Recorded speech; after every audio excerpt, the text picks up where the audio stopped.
ngeen xam ne nag bokk na ci show boo xam ne da ngeen koy xaar lu bëree bëri saa bu àllarba jotee ngeen toog ci seen télé yi di ko xaar yéen ñu nekk biti réew itam ñu ngi leen di nuyu bu baax a baax ci safoo gi nga xam ne am ngeen ko ci suñu réew di leen nuyuwaat bu baax tey jii am na ponk yu bëri yoo xam ne nas nañ ko bëgg koo waxtaan ak yéen ñu am fi itam nag special guest boo xam ne yàgg ngeen ñuy wax ngir ñu indi ko tey itam yàlla dogal na tey mu yegg si file suñu special guest bi mu ngi nekk koo xam ne layokat la maanaam lawyer di Lamin Darboe mooy suñu guest tey moom nag wolof bi taxul ko seet noonu moo tax dafay ñëw ci anglais ak ci soose soo bi sax noonu la suñu réew ndax dañ koy wax ci mandinka ak ci wolof moo tax tey suñu guest bi tam dinañ àddu ak moom ci kàllaama boobee waxtaan yi nga xam ne tamit nañ ko jukki fii tey balaa may nuyu suñu panélistes yi ak guest bi ci boppam bokk na ci lu jëm rek ci special select committee bi nga xam ne National Assembly bi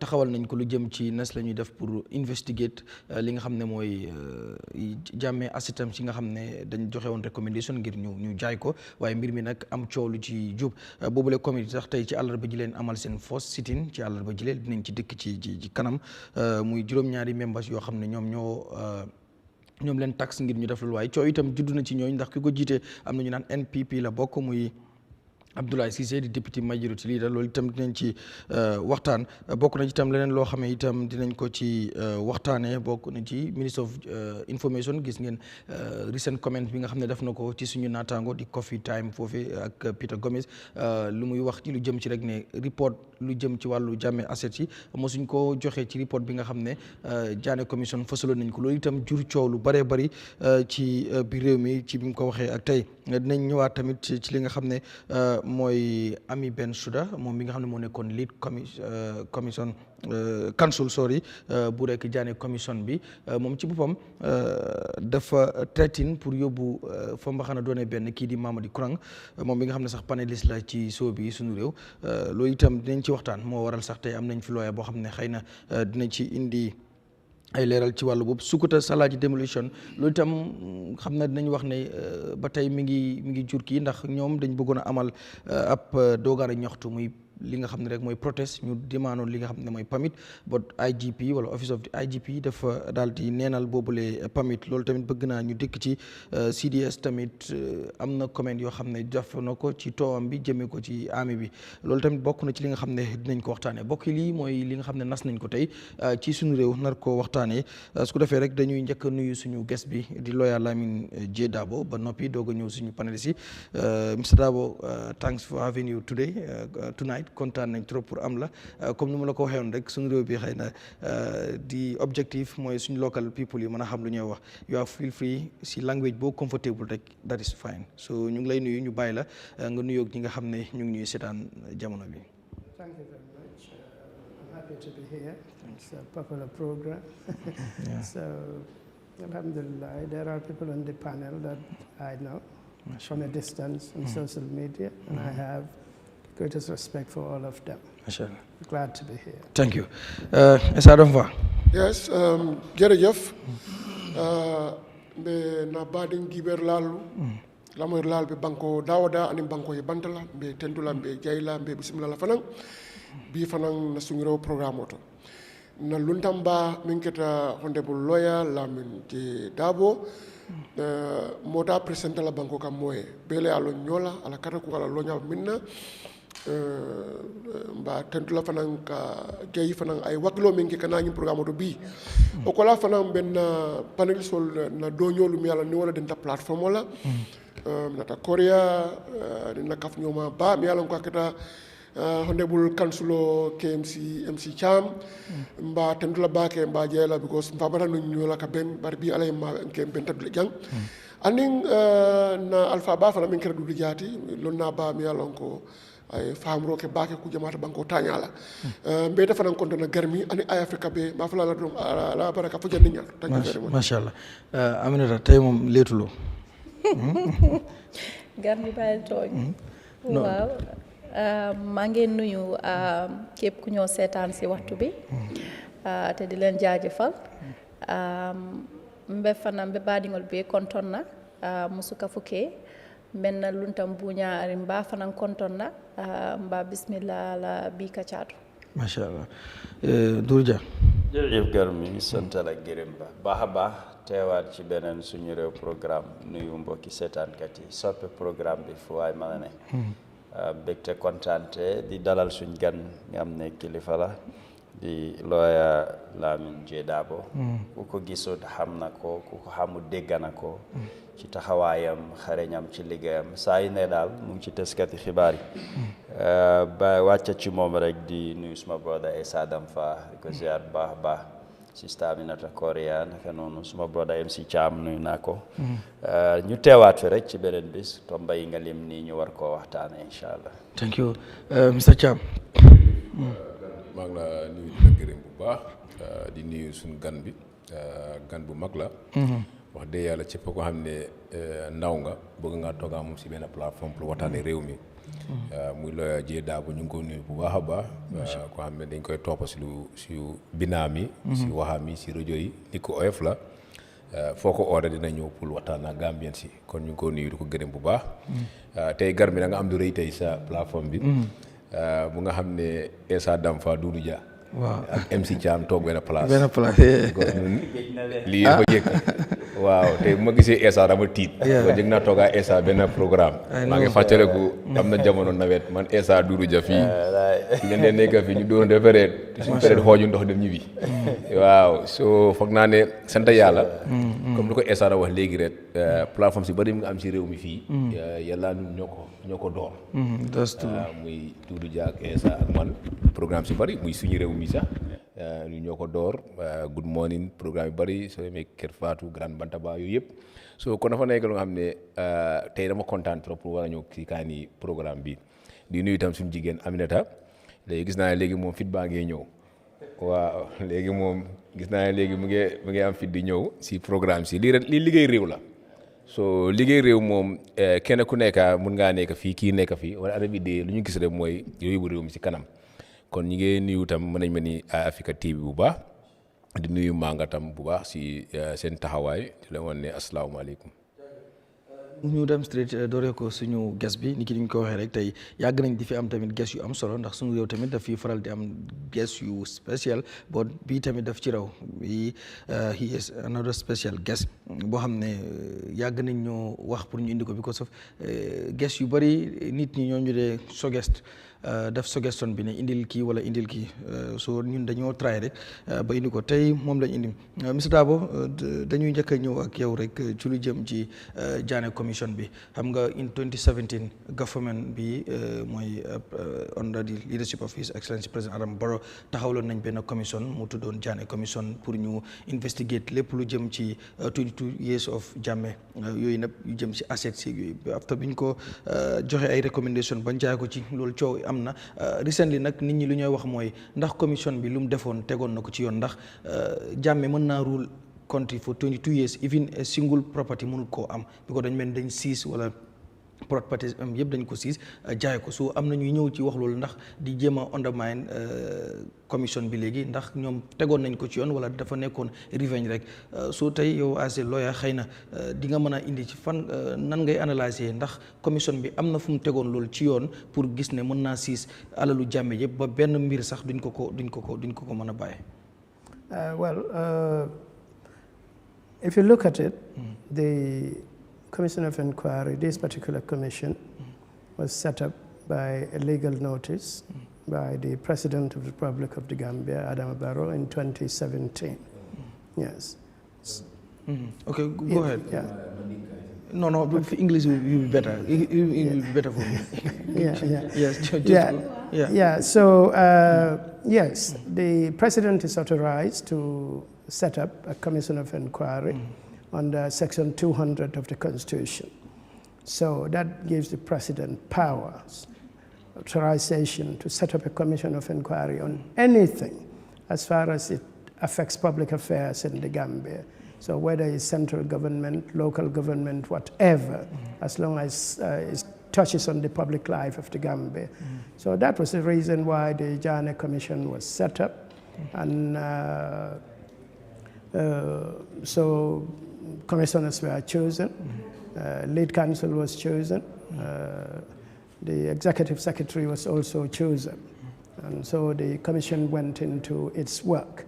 Now, the question as to whether the commission could seize everything that belonged to Jammeh, it's neither here nor there, because Jammeh, the former president, giving him his full title, His Excellency Chief Professor Alhaji Dr. Yahya Jammeh. Well, you know, there is a possibility that some of the things that were seized were legitimately owned by him. But of course, he was the one who mingled his private and public life together. So he did not create any separation between the public and the private. Under those circumstances, and he was not here also to defend himself, but that shouldn't stop the commission from doing its work. So I believe they contacted him because he was adversely affected under Section 204 of the Constitution. So if that happens, you need to inform the person that he's adversely affected, and this was what the commission recommended against him. Yes. But so yes, as to setting it up, the president has legal authority to do that. That's Section 200. So the commission is actually, everything about it is found in from Section 200 to Section 206 of the Constitution of the Republic of the Gambia, 1997. So as far as setting it up, there was no problem with that. ok ñu ñëwaat ci loolu because gis nañ tamit bi after commission bi mu jeexee bañ joxee seen recommendation bi government bi génnee white paper yooyu noonu yëpp mu am jëm nañ ci ñu jaay assets yi nit ñi bàyyiwuñ ci xel ba recently doo APRC boo xam ne Fabakary Tombong Jatta moo ko jiite daf daan def several press conferences di wax ne Jammeh commission nu liggéey bi doon doxee am na ci yoo xam ne tappale bokk na ci gis nañ tamit keneen koo xam ne mi ngi woon ci biir koo xam ne dafa wax ne muy Alhaji Mamadou Kureng moo xam ne moo nekkoon di secretary ci that commission mu am na yenn njuuj njaaj yoo xam ne mu ngi happen ci foofu ba tax mu ñàkk liggéeyam ba ñu demaat 8 years later mooy currently lu ñu nekk di dund mooy ñu gis ne dañ government bi dafa am liste boo xam ne dañ ko doon wax mu publish ko Minister of Justice mu dem ci National Assembly muy wax ne that list duñ ko mën a publish publicly because of faaw ñu pour ñi nga xam ne ñoo jënd assets yu mel noonu but recently am na luñ publish but lu ci am tamit gis nañ bi protest bi amee yut ci génn 3 days protest ba am ñu publish benn liste président bi def na tamit ay press conference def na déclaré li nga xam ne mooy address nation bi mu daal di address nation bi ci lu jëm ci loolu but ñu bëri dañ wax ne bi mu adressé nation bi daanaka gëmuñ lu mu wax ñenn ñi loolu la ñu wax because of dañ ne yàgg na def loolu waaye duñ gis benn ki yow bi nga ko seetaanee not di lawyer but as a citizen bi nga dégloo sa président bi mu wax ba pare yow ban yëg-yëg nga ci am ndax feel nga ne after that dinañ gis laar loo xam ne dina happen lu positive. Well, it was okay for the president to come out and address the nation. That is within his mandate as the President of the Republic. But it took a long time, yes. When he addressed the nation on the 24th of this month, really, that was too long. He should have addressed the nation earlier than on that date. So, but nevertheless, it was a very sober speech. He was not confrontational. He said all the right things. And, but of course, it's a very short speech for such a momentous occasion in public affairs. And also, it came very late, like I said. The president, Minister of Justice, the current Minister of Justice, Honorable Dawda Jallow, you know, had a conversation with me in public on the newspapers, and he said that the government would not release the list of those who purchased Jammeh's items because it was private. Now, that was an unbelievable statement coming from a citizen, even if you are not a lawyer or the Attorney General. Nobody should say that. There was nothing private about those things.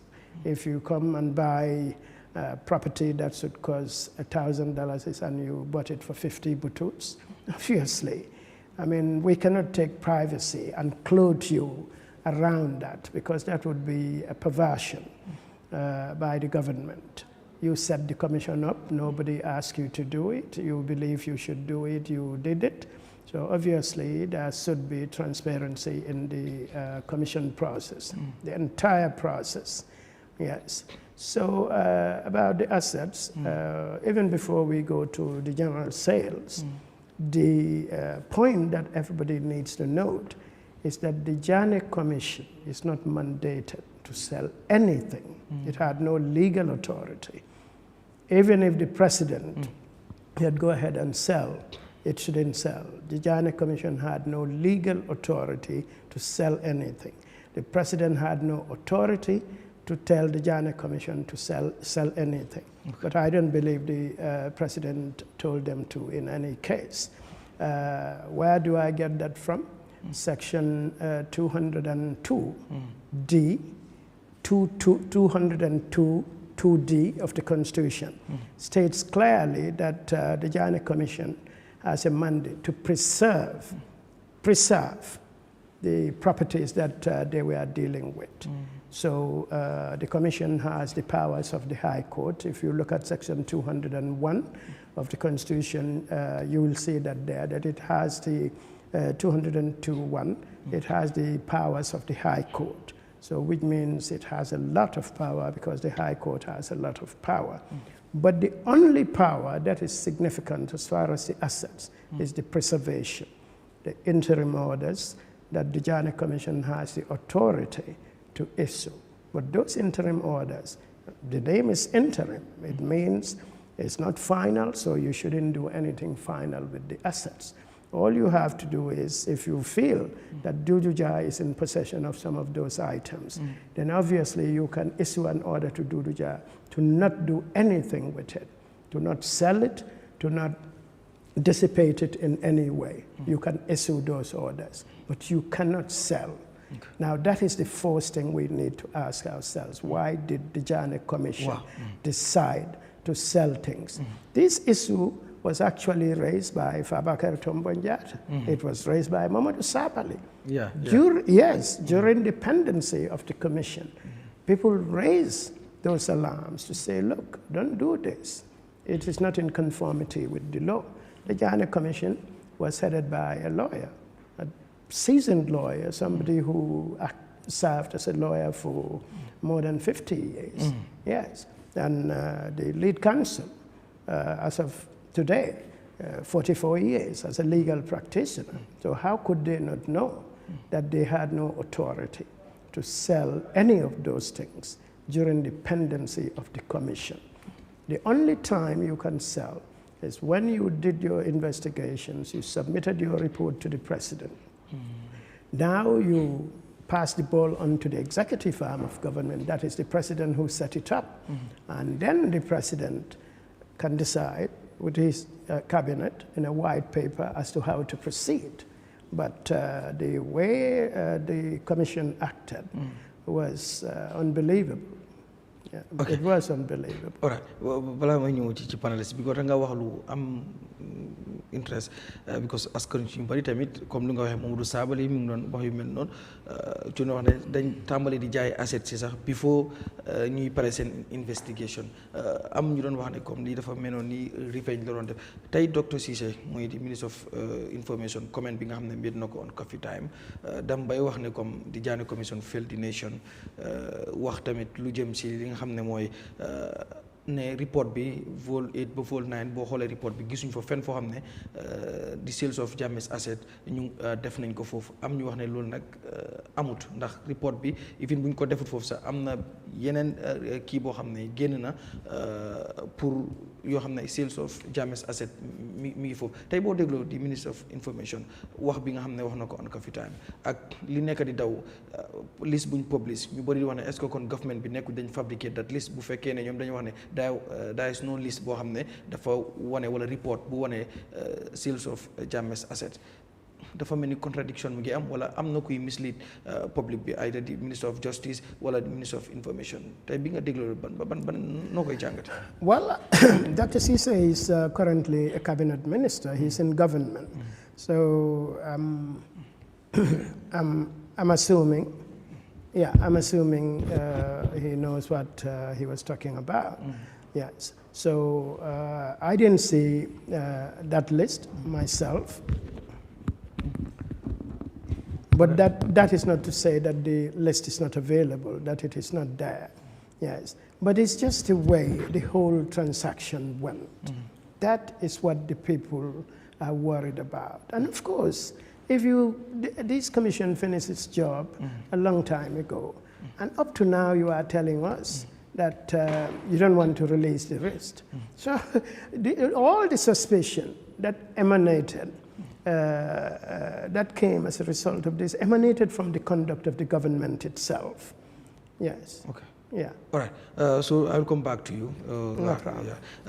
Mr. Damfa, after li nekk di xewaar yëpp si Jammeh commission bi dégg nga suñu guest bi lawyer bi li nga xam ne wax na ko ci lu jëm rek ci Jammeh commission bi mu ngi ñëw di waxaat ne comme exemple even Jammeh commission bi boo sukkandikoo si constitution bi ñoom amuñu woon right pour jaay balaa ñuy matal seen investigation bi ak yooyu noonu yëpp kon dafa mel ni tey Jammeh commission bi ñu setoboon noonu yëpp am na yu bari yoo xam ne yu fa xew la te warutoon a demee noonu comme moom jël na référence ku mel ni Fabakary Tombong Jatta loo xam ne mi ngi ko doon wax di ak ki nga xam ne mooy Mamadou Sabally tey bi nga dégloo li mu wax ni yow ban jàngat ngay ñëw defaat ci lii balaa ñuy ñëw ci comment boo xam ne sax docteur Ceesay def na ko ak yooyu. Yeah, baraka baake. Mbe nin na just nin na luntambabe kambe na kara jamala jang. Hanin de kambe na kara dolla bari kambe na kara jamala. Wala follow the mandate. Niye londi loi ku ofengo fe niagi banko ya londi kadon commission o benga lonko ay min fo loi bunda keme fula. Wala sembo di banko president wala ka commission o londi of any nation mi alonko it fits dim nim president waje ko dulakari insulata ka nyin lonje ka lombe ken banko mole ya long as a commission o londi aspect la but with mandate. And the mandate should left from the National Assembly.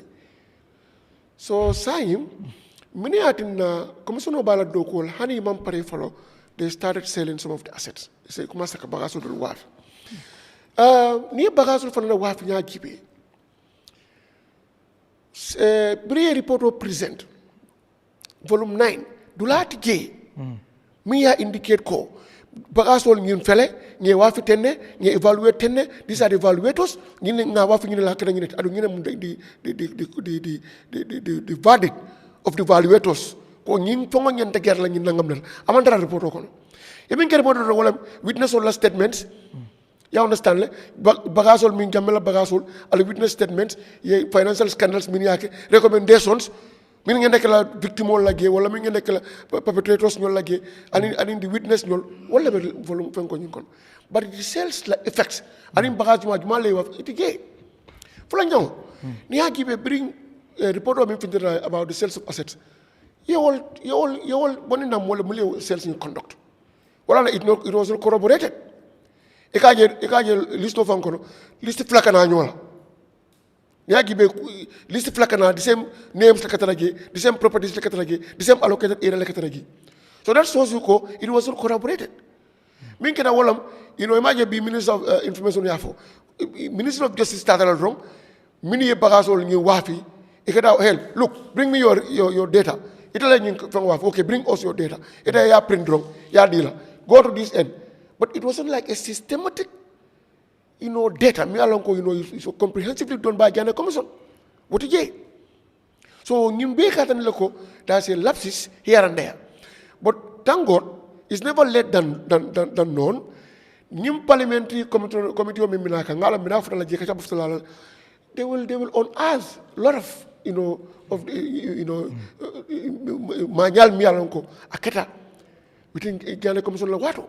Wulbo wala nginin kala katandi banku ni wala ko mineketa ana keta ñaari le adun they will be answerable to the questions to the committee ale ñi ke ñaari le what mine la mandate because loi le ite londi ibe nye koko kala anyanta tar la loi la koto ni la ma nyani loi fota nyoko den sanyi ibe nyini kala te yo manden nyi bonni mun to le minke banko maro ngalon ko president on la cabinet yes president is the executive arm but they cannot do it alone momo yelon di lalato adu la lo dula ni loi symbole ka di la mi ko tay la do ko ke loi min di la ya tamandi o defana ñentel in the tamala within the ambit of the law you shouldn't do excessive things mi ko within your is not within your realm so niya wolke so man nana da backfire then imari be collection so de min jabila ni e commandi anywhere that's my take for now. ok Aminata yow tamit noo ko gisee comme buñ su lu lawyer bi wax lii moo tax sax because fii dafa xaw a sensitive moo tax ñuy bëgg a indi ñoo xam ne expert la wala xam-xam boobu bi mu waxee ci lu jëm ci Jammeh commission because am na ñu bari doon wax waaye ku ci wax rek da ngay jàpp ne dafa am fu mu far loolu lay waxee waaye moom dafa sukkandiku si constitution bi ndax loolu daf ci xarañ muy wax ne Jammeh commission bi fu ñu sukkandikoo ba jaay asset Jammeh yi sax waruñu foon a sukkandikoo maanaam loi bi mayul leen doole boobu amuñ benn mandat pour def loolu ak li xew nii yëpp ndax kon duñ mën a jàpp lenn luy askan bi wax ne Jammeh commission bi bokk na ci lu féel askan wi ci lu jëm ci investigation bi ñu doon def ci mbiru Jammeh yow ban jàngat nga si def. waaw jërëjëf Garmi tey yaakaar naa ne ñun ñëpp dégg nañ lawyer bi lu mu wax especially li mu wax ne Jammeh commission mayuñ ko woon mandate bi pour mu jaay asset si waaye war na ñoo mun a laajte ñi nga xam ne ñoo nekkoon si Jammeh commission bi ñu leeral lan moo tax ñu jaay asset yooyu weda asset si dafa am si yoo xam ne dafa yaaxu woon wala dafa wugg a yaaxu because asset si dañ tasaaroo woon so pour indiwaat leen boole leen benn place dajale alal jooja teg si loxo waaye ëlbatiku jaayaat ko lan a tax ñu jaay ko ndax dafa nekk ne because asset si dañ doon yaaxu ndax dafa nekk goods yoo xam ne dañoo perishable or whatever ku nekk xam na ne tractor weñ la waaye tractor bu yàggee taxaw noonu muy taxaw si ron ndox bu yàggee tamit mun naa yaaxal li nga xam ne mooy weñ bi ngir weñ dafa rosti kon ndax looloo taxoon ñu def jéego boobu noonu jaay asset si loolu leeral war na faa mun a am comme que lawyer bi wax na ne amuñ mandate bi léegi suñ jógee si loolu noonu doxalin bi I think doxalini Jammeh commission bi fu mu nekk nii moom lañ war a question because ñoom lañ joxoon ñu saytu waaw ñoom lañ joxoon ñu saytu li nga xam ne mooy alal bi nga xam ne Jammeh amoon na ko waaye ñu saytu li nga xam ne mooy doxalin bi nga xam ne Jammeh mu ngi ko doon doxal buñ ko defee ba pare yaakaar naa ne gannaaw biñ stopé li nga xam ne mooy jaay bi right foog naa ne Alaaji Modou Kura loolu la doon ko wéri ne ñu ngi am interference si li nga xam ne ñoom liñ doon doxal ci biir Jammeh commission bi waaw bokk na si mooy li assets yi nga xam ne dañ ko doon jaay te biñ ko doon jaay à secretary biñ ko doon jaay dafa def li nga xam ne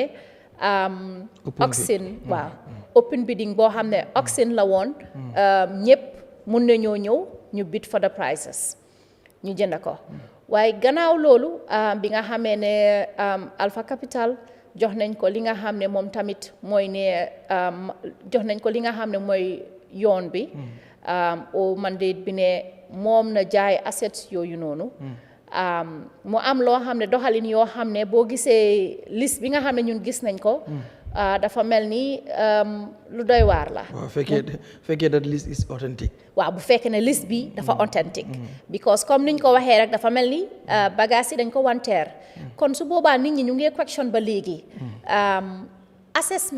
ban assessment lañ def si assets yooyu pour ñu xam asset yooyu lan mooy value bi ñaata la jar because dafa mel ni liñ jàngat mooy ne assets si biñ leen di jaay dañ leen jaay ñu undervalue leen dañ leen jaay less than the actual value ba pare tamit liste bi ba léegi ba tey yëpp génnut waa lan moo tax Jammeh commission bi biñ koy def dañ ko def in the open for everybody to see pour nit ñi gis li nga xam ne mooy doxalin bi lan moo tax biñ demee ba war a jaay asset si ñu def ko ci li nga xam ne anam boo xam ne mu mel ni loo xam ne dafa dubious lan moo waral loolu this is the question that everybody is asking. waaw loolu foog naa tamit est-ce que du ñu bokkoon ci commission bi ñoom ñoo ko mën a leeral defe naa because waaye bëgguma si tudd kenn ma xëy ñu wax ma ay su yu kay gis nga ko ok waaw lii la ñoo wax moo tax dafa éga yëf yi dafa tollu foo xam ne Jammeh commission bi dañ leen joxoon mandate te képp ku nga xam ne yow tey dañ la jox maanaam public office mbaa tey ñu jox la public office mbaa ñu jox la yoon jox la mandate pour nga def benn liggéey yow ëllëg si biir war nañ laa mun a laaj yow mandate biñ la joxoon ak liggéey buñ la joxoon naka nga ko doxalee loolu mooy accountability mooy ne yow liñ la jox ndax doxal nga ñu war a saytu ndax doxal nga ko ci yoon wala doxaluloo ko ci yoon kon lépp képp ku nga xam ne tey yow toogoon nga si Jammeh commission muy Sorahata Jammeh o keneen ak keneen o lead council bi muy Ami Bensouda tey ñoom ñoo am the responsibility pour leeralal doomi Gambien si waaye leeralal askan bi tamit ne ñoom seen liggéey naka lañ ko defee ak si ban anam lañ ko defee waaw loolu munta ñàkk pour nit ñi ñu laajte loolu noonu. all right dinaa ñëwaat ci yow balaa mooy ñëw si guest bi dama bëgg a round table bi first Mr Jah comme gis nga lawyer Lamin J Darboe lu mu wax ci lu jëm ci Jammeh commission bi comme ñu jaay asset si mi ngi wax ne comme amuñu woon mandate bi comme ni ñu ko jaayee te fekk investigation bi noppiwut ak yu ci aju yëpp tey bi nga déggee loolu yow bokk ci APRC nga xam ne APRC yàgg nañoo jooytu loolu moom sax jël na référence ci sa parti leader di Fabakary Tombong Jatta tey mu ñëwaat wax lii dafa ndax da ngay feel ne you people are vindicated wala da ngay jàpp ne rek ne fi ngeen waxoon amoon na fi ngeen ko tegoon. li ci jiitu ma gërëm ko sant ko bu baax a baax li ñu wax ci doorin bi rek moo feeñ ci waxam. en waxut fi coobere bakkanam. li mu wax ci luwaa la ko junju. te soo demee ci luwaa bi loolu nga faa fekka. ne ñi nga xam ne ñoo nekk ci bunta boobu. mun nañ ko jéem a olbati wala ñoom ñu firee ko ci loo xam ne moo leen arrangé waaye li mu wax lu wér la te dama d'accord ak moom yaakaar naa balam koo wax man loolu yàgg naa nekk suma taxawaay am naa suma bot ci li nga xam ne mooy woon Jammeh commission bi ñëw nag ci wàllu APRC Fabakary Tombong Jatta wutoon tam ci coobereem ngir nit la koo xam ne liggéey na ci pencum ndawi réew mi lu toll ci 20 fukki at ngir def na 4 terms lu bon 20 years ku nekk parliamentarian and 10 years bi nga xam ne moo fa nekk majority leader kon kooku duy topp rek wax dara daf dee dem seet ci constitution bi loi bi li mu wax so moo tax ci loolu la sukkandeku woon gis ne liñ def dafa oro ak loi moo tax ba jamono boobu waxoon na ne baatam bi dafa waroon a resign parce que dafa wàcca li nga xam ne moo ko war bàyyi loi lim ko santa mu dem mu def leneen waaye man dinaa gën a dëgëral li mu wax li waroon Jammeh commission bi loi moo leen sas dañu waroon a def seen gestu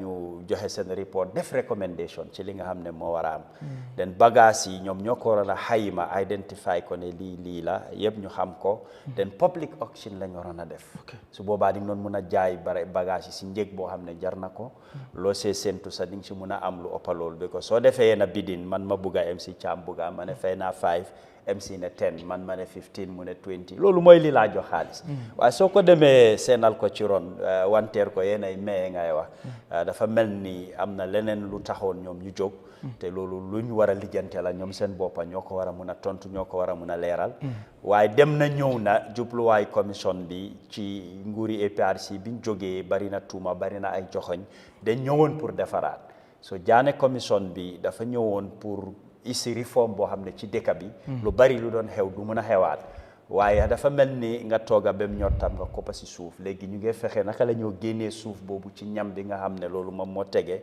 beneen liggéey la boo xam ne ci beneen level la nekka waaye dem na ñëw na daal soo gisee mu soxal réew mi liñ ci dégga yëg-yëg biñ ci am di nga xam ne Moustapha K Darboe moom mi ko suuxali daanaka am na lu bari lum jur réew mi ñu ngi koo xaar te liggéey bu rëy moo ci nekka man ci taskati xibaar laa ko déggee mu wax ne 9 volumes yu mu joxe mu ne volume 4 is missing te ci volume 4 boobu foofu la liste nekk comme loo xam ne loolu lañ jaay ku ko jënda weda li mu wax lu wér la is missing or not war nañ ko war a mun a am comme que ñoom ñoo saytu jaay bi su du yëpp waaye lu bari kon ñoom ñoo amee those records en loolu dafa war a mën a feeñ lana tax ba tey feeñu ñuy joxe ay liste boo xam ne ñuy wane ne whether is authentic or not nañ génne volume bi ci boppam ñu wane ne lii la soo ko toppee di nga gis ne is intact loolu dama gëm ne tam government daf ci am cër ngir Ministry of Justice ci banxaasi nguur la bokka ñeneen ñi fa nekk jiite ko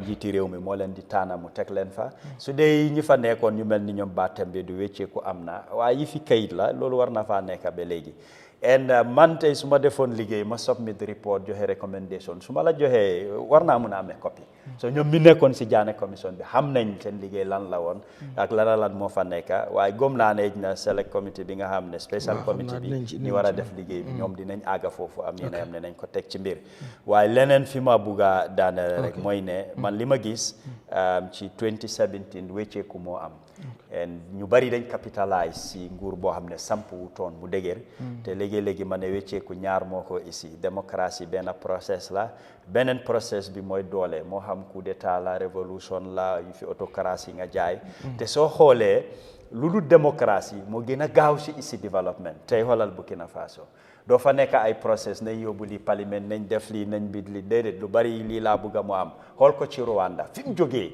tey Rwanda bokk na ci dëkk yu gën a set Africa dem na ba ñu nekk primary school dañ leen a jox ay laptop ci ñu ñoo jàngee ñun fii ñu nekk university sax amuñ laptop ñeneen ñi ñu ngi struggle pour won la te démocratie process de ici loi bi lii la wax fii ngay jaar fële ngay dem ñeneen ñi dañ dee mun a capitaliser si loolu di ici depuis départ waaye su doon nguur yoo xam ne la lu mel ni li xew ay Rwanda ak yeneen sañuloo ko xalaatuloo ko def ko parce que li si lu ñoo sukkandiku ci wàllu loi ak doxalin dafa utee li nga xam ne moom mooy ci wàllu démocratie ni ñu ko déppee ak nu ñu ko defee. all right MC Cham dégg nga lu lawyer bi wax foofu laa bëgg sa réaction si loolu.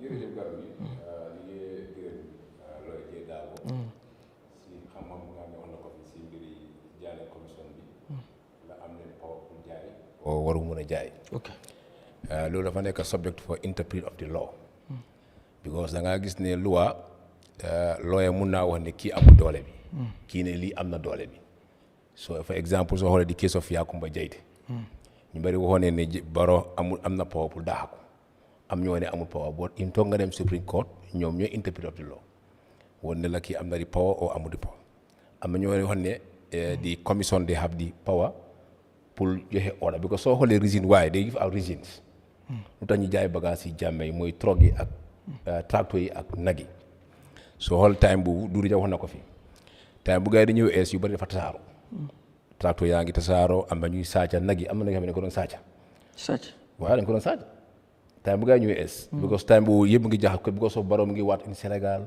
affaire yaa ngi dëkk bi stadiwutoon because kenn xamutoon lu doon ñu because yaa ngi gis ne ñi nga am impasse so su nekkee ne man dama gëm ne ñu doon jaay bagage yi suñ ñëwee si mbiri jaay bagage ñen ñoo doon jaay because soo xoolee report bi daf laa woon ñen ñoo doon jaay office of the president am na ndaw yu fa jógee ñu fa bokk si team bi nga am di SAS nga am di PIU nga am di accountant office nga am di audit office nga xam ne team la and it was supervised by Alaaji Kurang moo doon jaay moom moo doon supervise ñu doon jaay so waree team du moom kenn daa was a team at the office of the president nga am all departments of government ñoom ñoo doon together. Kurang ku ko sant mu jaay. so the commissions ñoom ñu joo joxee because commission bi just a power of high court moo tax ma ne is subject pour interpret of the law because kii mun naa wax ne kii ñii amul doole bi kii ne ñii am leen doole bi so moo tax ma ne foofu ñun citizens yi ñoo war a chilling not about to call for press conference su nekkee ne ngay amoon di power pour war a joxe order pour war a jaay bagage Jammeh while commission bi jeexagut war nañ ko mën a chilling to the court war nga ko mën a chilling to the court man ak keneen war nañ ko mën a chilling ne yéen a ngi def lii wala loi mayul leen ko so the best thing loolu si doy day war a dem si court bi chilling ko ne commission bi ni ngay jaay bagage yi Jammeh waaye loi mayul leen doole court bi interpret of the law ne leen stop leen ko war leen koo jaay because amu leen doole bi dañ war a test court dañ war a test the court lu ma tax court yi nekk fi boo su nekkee ne jox neen kii naka Kurang ak office of the president they are part of it all duma la institution ma la wax ni yëpp dañ si bokka ñoom ñoo doon jaay buñ génnee Kurang di permanent secretary or deputy permanent secretary Fatou Dramé moo step in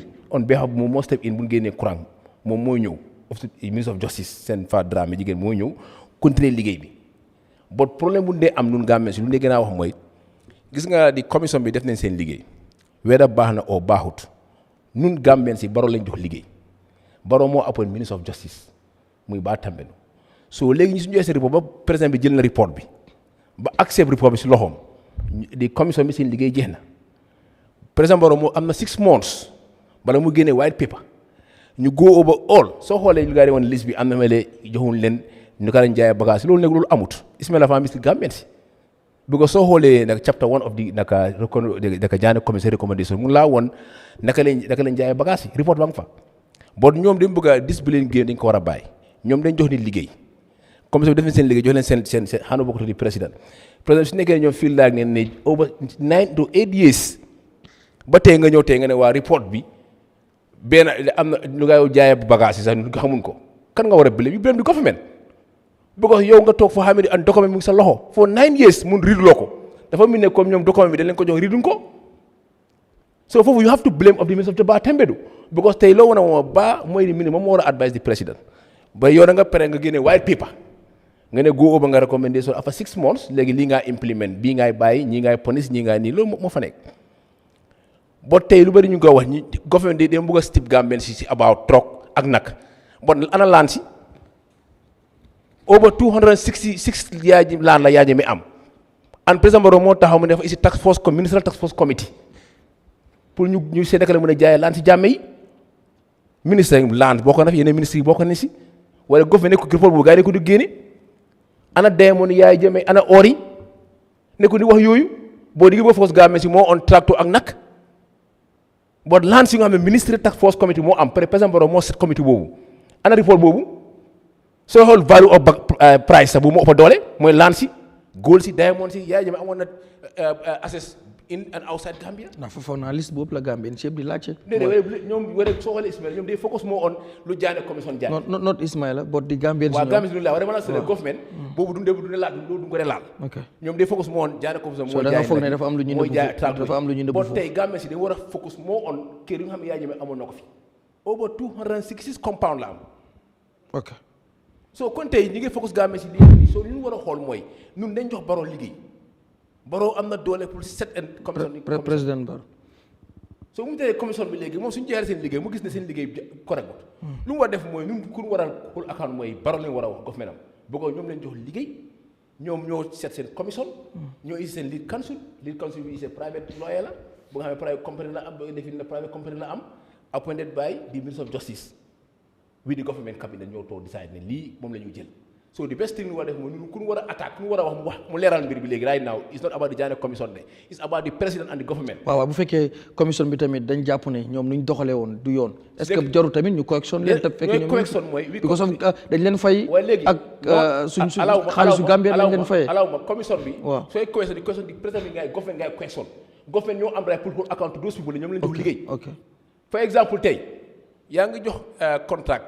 Baka daka jiko in daka mun defar naka renouveler of the stadium léegi kan mooy génne di update Gambia is the minister of sports mooy génne woon ne waa naka stadium bi fii ak nii nun kooku leen amal affaire mun la jox ne ki nun kooku jox la ko contract yoo ko jox liggéey mooy Bah Tambadou Barrow nga jox liggéey Barrow appoint minister of Bah Tambadou appoint ay nit government approve ko assembly approve seen budget si so ñu war a leeral Gambia si mooy di government moo war a génne ne nun jox leen ñuy liggéey transfert amul fa ñun ku ñu war a xool account mooy di government mënul laa góob bu ko soo joxee ndaw liggéey deful liggéeyam yow koo jox liggéey bi ñun ku ñu war a jox ku ñu jox liggéey ku wër Gambie mu ne jox leen ma liggéey mooy président Barrow jox leen ko liggéey mu ji appoint ay ndaw du moom kenn su nekkee ndaw woo daf ko féel Bah Tambadou resign ut naka daaxul ko dafa resign su nekkee all di mes am na right now ba génne na fa keneen ñëw na fa keneen bu mu ñëwee lu mu wax dafa wax Gambie si ne si néegi député yi mu ne report yi ñu liste yi ñu ngi ko amee waaye du ñu ko wane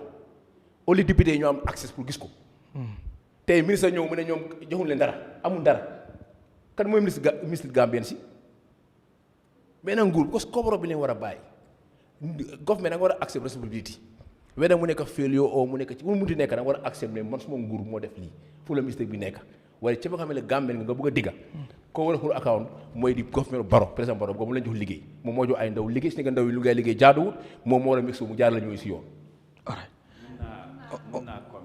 waaw balaa may dem si guess ok li ma bëgg a wax pour MC mu understand mooy ne ñi jox liggéey bi jàng nañ am nañ xam-xam xarañ nañ si seen liggéey lawyer Lamin Darboe foofu la moo junj en baa tambe du wax na ko ci waxam biñ demee ci justice Amina Sakho pour on freeze asset si pour jaay ko dafa bañ so kooku mu ngi laa woon ne la luñ bëgg a def dépôt wut ak loi bi mu demee live ñu dem si justice Ibrahima Jaite moo approuve ba warutoon a def loolu parce que kii bañ am na ci lum sukkandeku non ñoom dañ ci am interest ba daf ci am interest man sañ naa taxaw ma wax loolu because déglu naa interview am li mu wax waaw li mu wax ak lim nettali last time nga baal ma Dudu bu fekkee ba def na loolu tamit si biir commission bi ndax lawyer Lamin Darboe wax na ko am nañ fa ay lawyer yoo xam ne seen liggéey dafa xarañ yàgg nañ am expérience bi tamit. waaw man nan dafa mel ni ko est-ce que jàppale wuñ tamit. base loolu waaw man foofu laay waxee. comme bugguma ñu jël yëpp ñu en ko nguur. ci transition lañ nekk. ok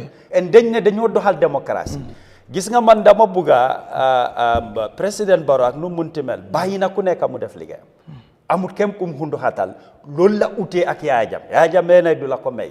so ñun dañ doon jooy loolu xeex ko léegi nga am keneen yow su la appointé mu ne nga def sa liggéey man suñ ma joxee place ma def suma liggéey ma def si problème waru ñoo tuxu rek ne président bi man tam dañ warool accountable lu tax defuma suma liggéey properly ëpp ma ñëpp xam-xam gënuma koo mun waaye bàyyi nañ ñëpp ñu óolu ma ñu jox ma place so su ma fa nekkee ma mess up ma yaaxa ma def dara président moo ma appoint waaw waaye lu tax man ñu war maa bàyyi ma dem scot free ñu jël yëpp ñu en ko président suñ buggee pédal loolu dinañ am problème ci dëkk bi en su yàggee lu nekk dañoo forcer président muy use doole den li doon xeex ne yi fi dictatorship ak yi su jëlee powers yooyu mu use ko dafa méttiwaat beneen système la ñoo isi loo am ne loolu la nit ñi doon xeex moo tax ma ne la ñaari commission yi bokk na si Jammeh commission ak TRRC bi dafa waroon a tegaat Gambia ci yoon waaye ñaari yëpp soo ko xoolee am na problème dafa mel ni dañ doon pousse di dem ba ci kanam ñu xëcaat ne déedéet kaay leen suñ delluwut gannaaw tam mbiri taxaw na soo foofu dañ ko war a junj Aminata quickly balaa maa dem si woona tontu MC Jammeh rek mooy ne whom much is given much is expected responsibility dafa am buñ la joxee place dañ la jox responsibility jox la mandate jox la TOR xam nga fan ngay liggéey xam nga these are seasoned lawyers ñi nga xam ne xam nañ loi kon waroon nañoo xam lan la leen loi may ak lan la leen loi mayut understand nga kon ñoom seen boppa seen responsibility xam nañ ko understand nga li nga xam ne mooy seen liggéey ndax teg nañ ko si yoon ndax teguñ ko si yoon ñun fu mu nekk nii loolu la ñoo laajte kon képp ku nga xam ne jox nañ la liggéey war nañ laa mun a seetaat loolu mooy accountability ndax li nga def jaaral nga ko si yoon ndax jaaraloo ko si yoon nguur gi dañ ci am responsibility waaye Jammeh commissioner si ak lead council bi dañ si am responsibility waaw kon mënuñoo wax rek ne nguur gi lañoo sippabileem bi waaye ñu génnee commissioner si ak the whole Jammeh commission loolu mënut a am foog ñëpp ku nekk jël sa responsibility fi government bi féelee ñoom war nañ koo mën a xam ngir tey ñun government bi lañ dénka suñ karta dénka leen lenge yi olbatiku dénka leen suñ alal boobu noonu dañ si teg loxo ñu siis ko kon loolu alali réew mi la kon niñ ko war a jaayee ba alal ji delluwaat si biir réew mi ñoom nguur gi ñu bokk na si liñ war a sàmmala including suñ justice minister bi ne yëpp war naa mun a dox si yoon muy former ministre bi muy Baatam Beedu Jammeh commission bi waroon nañoo xam ñoom fan lañ am te ñoom seen boppa liñ jot a jaay naka lañ ko assessé lan mooy value bi ñaata lañ ko jaayee ndax loolu yëpp dépôt na ak yoon kon ñoom ku nekk da nga am sa responsibility mu nga balaa ma ñëw si beneen question bi bu fekkee am na loo bëgg a tontu si MC wax bi nga xam ne wax na ko fekkee bëgg ngaa indiwaat beneen clarification ci loolu. Well, yes. MC is talking about interpretation, that he can interpret one way and I can interpret one way. So the courts obviously would be the ultimate interpreter. As a principle, that is correct. Yes. But in this particular case, there is no question about it. Okay. The Jammeh Commission's powers, its authority is clearly spelled out in Section 202 of the Constitution. Section 202, 2D is very clear. Interim orders, preservation, You preserve. You don't fritter away. You don't sell. You have no authority. And that was what her ladyship, the Honorable Mrs. Amina Sahusi, said. She said to descend on those properties during the pendency of the Commission of Inquiry is a travesty of justice. I'm quoting from her judgment. Yes, she refused. Yes. So if interpretation is what MC Cham is interested in, he got legal interpretation from a judge of the High Court. Batambiri should not even have gone to the High Court. Yes, he knows very well that that was not within his mandate. It was not within the mandate of the Jammeh Commission. The law is clear. Jammeh Commission has the powers, the authority of a High Court judge of the Gambia. Yes. Why did they even bother to go to court? The law says you can do only one thing: preserve the things. Don't sell them. That's not your mandate. There is no interpretation in that. It's clearly spelled out in the Constitution. All right. Okay, forget. All right, no problem. Yeah, of course. Okay, what I want to ask is, like, MC just said... yow si wolof ngay laajte moom rek lañ allow mu laaj. No, pour mu gën a understand. No, laaj ko si wolof. It's okay. You can understand? Moom dina understand. Okay, MC li mu wax léegi mooy ne it is the government that should take responsibility of the failure of the mess that happened during the course or after the sale of the Jammeh assets. And I believe that there should be a collective responsibility, because everyone was given a responsibility. The Jammeh Commission knew their TOR, and also they knew they are seasoned lawyers.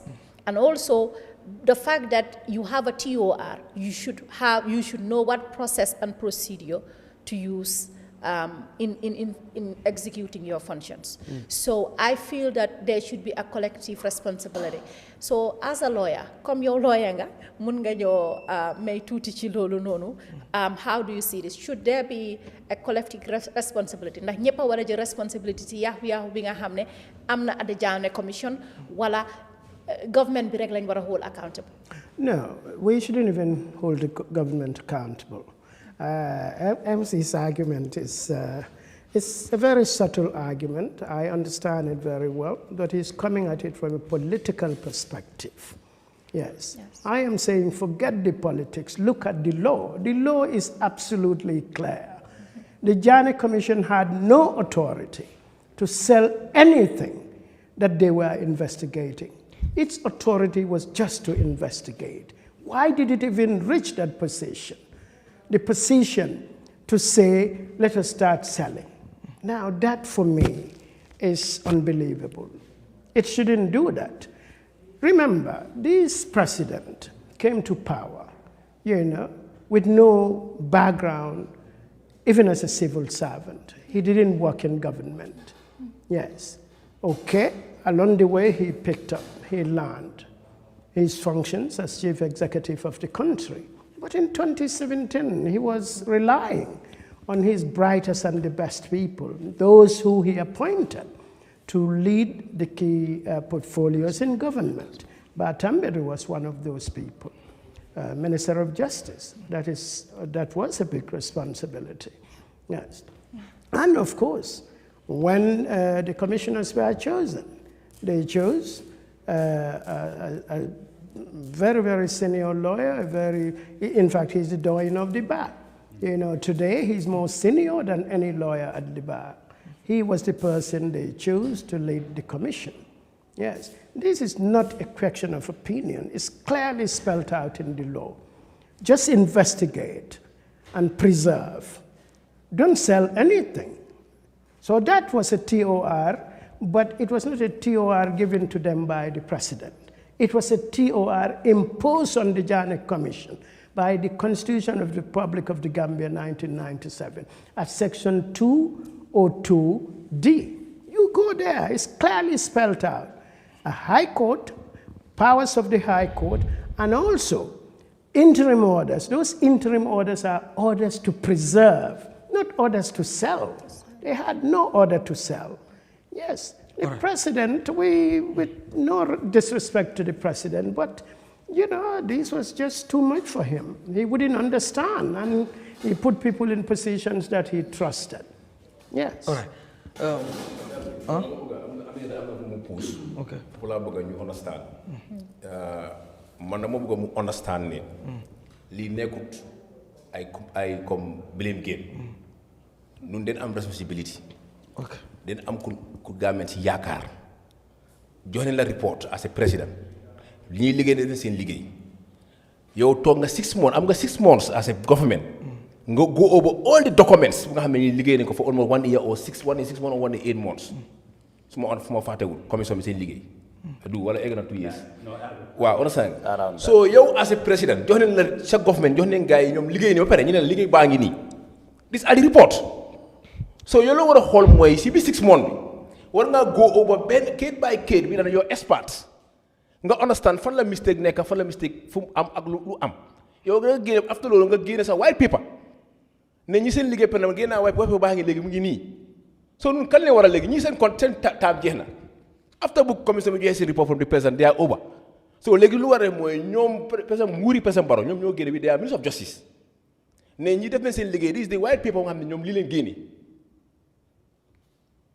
so kon nekku di wax ne da nga war a xool account man dama ne accountability and transparency every Gambia daf ko war a welcome man loolu laa gëm dama gëm su ma xamee jox leen la place nga amee ko suñu pere wane la mën a xool na nga amee place even président Barrow su fi génnee tey ëllëg kenn kuy ñëw dina xool naka la amee bagage yi naka la amee réew mi loolu mooy accountability lu koy mënu koo daw. I think it's like a ping pong game here. It's not of the interest of the Sunu. So then after min la fala government cannot shy away from responsibility. As an oversight, they cannot, right? But it's a breach of trust at the General Commission's end. Because what he said is very clear. You cannot be, even at your home level, you have to seek responsibility. Because to delegate is part of proper management of institutions or even at homes. You cannot be a judge and jury at the same time. You cannot be a referee and be a coach and be a captain at the same time. So each one of these components has its own responsibility that you should be responsible, and you should make sure you are accountable for it, one day or the other. That's why even on the Islamic setup, they say kullukum ra'in wa kullukum mas'ulun an ra'iyatihi. A wife cannot be responsible or cannot be saying yes because I can squander the money that is given to me by husband as his money, and then you expect that judgment, that question to be asked to the husband. No, you've been given responsibility to go and take the first money to go and cook nice and delicious food. If you siphon the money, you think that when the children did not eat, that question should be given to the husband. No. So all of us have our own responsibility, as responsible citizens. So if you fail in your responsibility, we should be bold enough to say, they fail us. General Commission failed us. And now, it's better late than known. President now started to take the bull by the horn to corroborate with National Assembly Committee. That is the set up by the National Standing Order. That's a dichotomy between the two commissions here. The commissions of inquiry was set up by Section 200 of the Constitution, but this one by a standing order of the National Assembly. Now, President said instead of going around to set another commission, that will also be at a burden of the citizen. Now, let's collaborate with the National Assembly. We wait for the outcome of the investigation and also the audit, national audit. Then these two guiding tools will guide us, to know exactly what will happen, what am I going to do as a government. So he said it. Anybody found wanted, you will bear full force of the law. Right. But we have to establish here. Okay. What we have to establish here, there's a failures at the end of the National General Commission, and also Minister of Justice at that time. all right. That's my take. ok balaa may dem si beneen kii bi lawyer dama bëgg a laaj tamit benn question boobu ne Gambien su bëri dañ ci nekk di debate mooy who is to be blamed ndax dañu war a blame di Jammeh commission alone wala government bi tamit am nañ ci responsibility because DC loolu moo nekk wax bi am na ñoo xam dañu jàmm ne commission yi si ñoo fail Gambien si because of nu ñu waroon a doxalee am na si yoo xam ne jaarul yoon waaye am ñu jàpp yi tamit ne dafa am ñu leen tax pour ñu def liggéey bu fekkee ñoom jàppoon nañ liggéey bi jaarul yoon responsibility government bi la pour ñu hold ñooñu accountable. The Jammeh Commission's only problem, like Sudamfa here said, you cannot be a player and a referee at the same time. So the only problem it has was the selling of the properties during the pendency of the Commission of Inquiry. It has no mandate to do that. But once the white paper is issued, then it becomes the government responsibility. Not all the sales were done by the Jammeh Commission. Yes, the sales that they conducted when the commission was going ahead are the sales that I'm querying.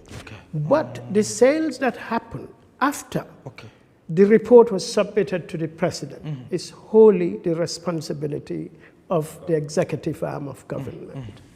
Yes. All right. Yeah.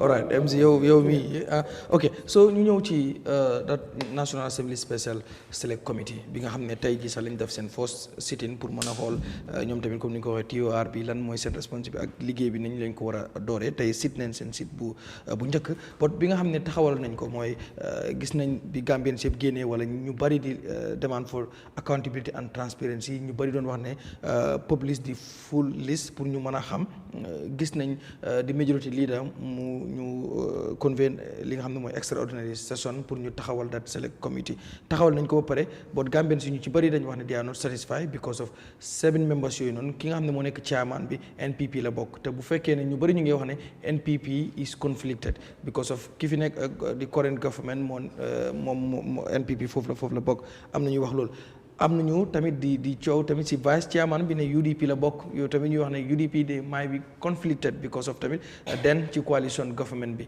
yooyu noonu yëpp so yow ndax bi nga gisee that 7 members I'm not asking the lawyer but the citizen yow ban jàngat yow nga ci am. Well, we have to give the institutions the benefit of the doubt. The National Assembly is supposed to be an oversight to the executive arm of government. It is among the 3 branches of government. So obviously, however you look at it, a member of the NPP, as the majority party in the parliament, would have to be in that select committee. A member of the UDP, and of course other people. From smaller parties or independents would have to be members. We only hope that they do their job. They do what they are supposed to do as citizens of the Gambia, as legislators, as responsible leaders. Today we've passed the stage where you can just come and hoodwink Gambians. Yeah, you do your job, people will commend you. You don't do your job, people will say, we have no faith in your work. Yeah, what you did is just a whitewash. So if the National Assembly is interested in being labeled as a whitewash because of these special investigations that are happening there, that's a problem. Yeah, that's their problem. But I wouldn't go to the National Assembly, really, if I am president. I would say, no, it's not necessary. The National Assembly can still insist, because it's an independent arm of government, it can do it. Yes, but is it necessary? The president said he's deferring to the National Assembly because the National Assembly says it will do this. But the majority leader, of course, there's nothing between him and the president. If he wants to see the president today, he'll be able to see him. So we don't know whether we can trust that process or not, but we'll give it the benefit of the doubt and see where it goes. But what I know is that Gambians cannot be fooled by either the executive or the National Assembly. Okay. Another question mooy the former wala ex auditor general Mr. Karamba moom wax na ne National Assembly lacks the expertise pour mën a def am proper investigation ci lu jëm ci the sales of Jammeh assets ak yeneen yu ci aju disposal ak yëpp moom loolu la wax moom li muy wax mooy na National Assembly bi collaborate and the National Audit Office jàppale leen pour every document boo xam ne auditor di National Audit Office soxla nañ ko mu ngi auditeurs yi soxla nañ ko National Assembly in their capacity ñu use loolu pour gis ne ñoom am nañ ko pour ñu bàyyi leen ñoom ñu def audit bi moom loolu la ko wax because moom lu mu gis mooy di National Assembly they lack the expertise loolu nan ko gis. Well, that is an argument. I know Karamba is a very principled guy, but I believe that there are no complex auditing issues here. It's a question of consensus. Yes, are you willing to do the right thing in the National Assembly? If they are willing to do the right thing, I believe they can do the job.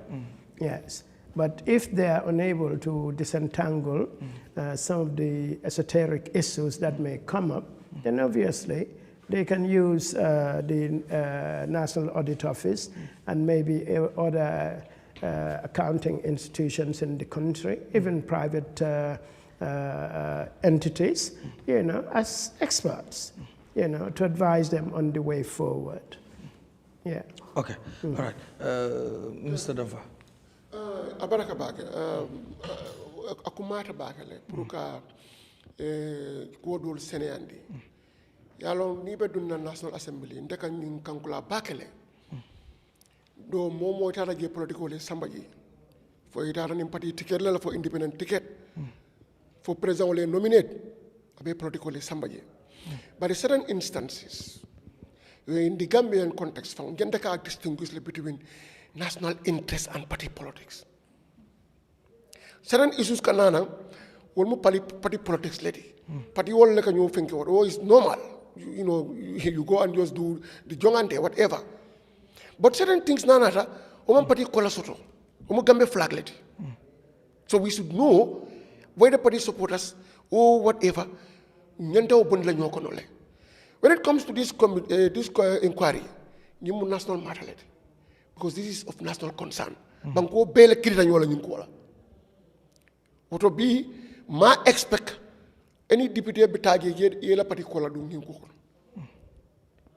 mo expect but ku fara mimbe ko mala on dal be oversight upon oversight momo biang ila boss be jele because be National Assembly they have that autonomy.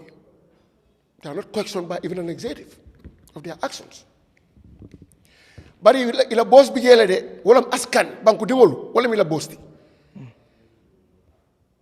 And oversight be jele bialan ko work dog banku dingole wala media they will go and make everything public. So don't ning Allah ta'ala paraso alia maintain. Allah ta'ala can recall, even recall clause me along kabije I ratify. We can just claim for it because these laws are man-made. They are not divine revolutions. I mean, can quality for Bible law. Ni misconduct ke mol se bonino gel at instant forthwith. Woto mbegina jikila National Assembly bu comme honorable lawyer for jami the benefit of the doubt. Mol man la ko be nyin kelale. Hani adu man la nyin bara fal aliyake. Woto ngamere ko fanang they will uphold the molla chiko the trust and confidence mi ala moli soto iba uphold that later. So mamira ko ibitala ge kapati ko because ngajele section 91D mi ya deputy John Dingyane biri ba bon la ge fay parti ko la gi ba al nga to nya fa ñoy ila clothing allowance biri ba defend la fay parti ko la gi bi mi bada UDP NP be lek tak nañu la ya support ila vehicle issue fay parti ko la gi bi biri be la be autonomy di le fa la fay parti ko la gi bi why ni banku mo la do ko si parti ko la gi be la ge that's a betrayal of trust odo mo mira ko ubekela odo ndem mal la wala fang ko ni milliard ko ye tombong ibita parti mo nyako ngi bel ka ko bekar mi investigate la maybe avec ni parti dolo to wala ni executive mo la mati minister lam director lam loyal mal mel ko is affiliated to this party AOBOC. I don't expect that to happen but coming honorable lawyer for me let's wait Okay. Because Gambians cannot be fooled anymore. All right. So that's my take. All right. Aminata, yow no gisee that select committee muy 7 members yooyu coow li bëri na am na ñu xam ne si dañu wax dañu reject that selection comme ñu fa gis yenn bopp yi yaakaaruñu leen waaye comme ni ko ñenn ji waxee tamit that give them the benefit of the doubt maanaam nañ leen bàyyi ñu def seen liggéey ñu xool waaye yow ban noo ko gisee. ni ma ko gisee mooy ne responsibility National Assembly as an oversight function mooy ne ñu saytuwaat doxalini executive bi kon pour saytu li nga xam ne tamit mooy ne Jammeh commission liggéey bi ñu def ak demande si ne nañu release list bi ñu jaayee asset o àll réew mi ñu seetaat ko kon loolu seen responsibility la waaw léegi dafa am lu bari loo xam ne jàll na fii tuuti ci doxalini National Assembly bi te dafa dem ba nga xam ne comme ni ko Essa Damfa waxee bu ñëwee si loo xam ne seen collective interest la as National Assembly members dañ ci dee taxaw ñu gis ne mu am seen wàlli allowance seen wàlli véhicule bi ak yu demee dañ ci dee taxaw bañ gis ne mu am waaye bu ñëwee si affaire yi national issues yoo xam ne is an issue of concern dang dee gis partition politics bi ñëw ku nekk di seet xëj na man nguur gi laa faral o man si opposition bi laa faral mu indi benn ñàkka kóolute bi nga xam ne commencé na di ñëw diggante ñun ak suñu representative si because ñun ak ñi nga xam ne ñooy suñ nombo tànk si néegi député yi ñun ñoo leen fa taaj suñ karta moo leen fa taaj te nag ñoom ñoo waroon nekk suñ bët ak suñ gémmiñ fala foofa sa néegi député yi kon bu demee ba nga xam ne nit ñi commencé nañoo laajte ndax yéen foofu seen boppa ngeen fa nekkal wala askan ba lañ fa nekkal kon problème ñëw na waaye man li ma wax rek comme niñ ko ñëpp waxee rek nañ leen jox li nga xam ne mooy jox nañ leen noppa jox nañ leen bët ñu yaakaar ne liñ leen jox dinañ doxal si yoon maanaam dinañ gis li nga xam ne mooy public interest li nga xam ne mooy seen responsibility mooy ne ñu seetaat li nga xam ne Jammeh commission bi liggéey na ko waaye ñu seetaat li nga xam ne mooy the sales of the assets of Jammeh ndax jaar na si yoon ndax niñ ko assessé ba value ko ndax noonu la ndax niñ ko audition yi ndax noonu la ndax alal ji ñu wax ne moom lañ ci am ndax loolu la nañ seetaat bunta yooyu noonu ñu ngi ko wax léegi ne the auditor is the former auditor Karamba waaw gaaral na ay kàddu ci bunta boobu mu ne National Assembly bi amuñ capacité bi pour amuñ capacité bi maanaam amuñ expertise yi pour mun a saytu li nga xam ne mooy gestuwaat li nga xam ne mooy liggéey bi bu fekkee amuñ the office of the clerk responsibility am la pour li nga xam ne mooy mu indi li nga xam ne mooy expertise yi ak ñu saytu li nga xam ne ñooy ñëw pour gestuwaat mbir mi kon li ñoo wax the office of the clerk ak the National Assembly nañ nekk soo ñu lëkkaloo ak ñi nga xam ne ñooy the National Audit Office ñu jox leen di expertise ñu dimbale leen ndax li nga xam ne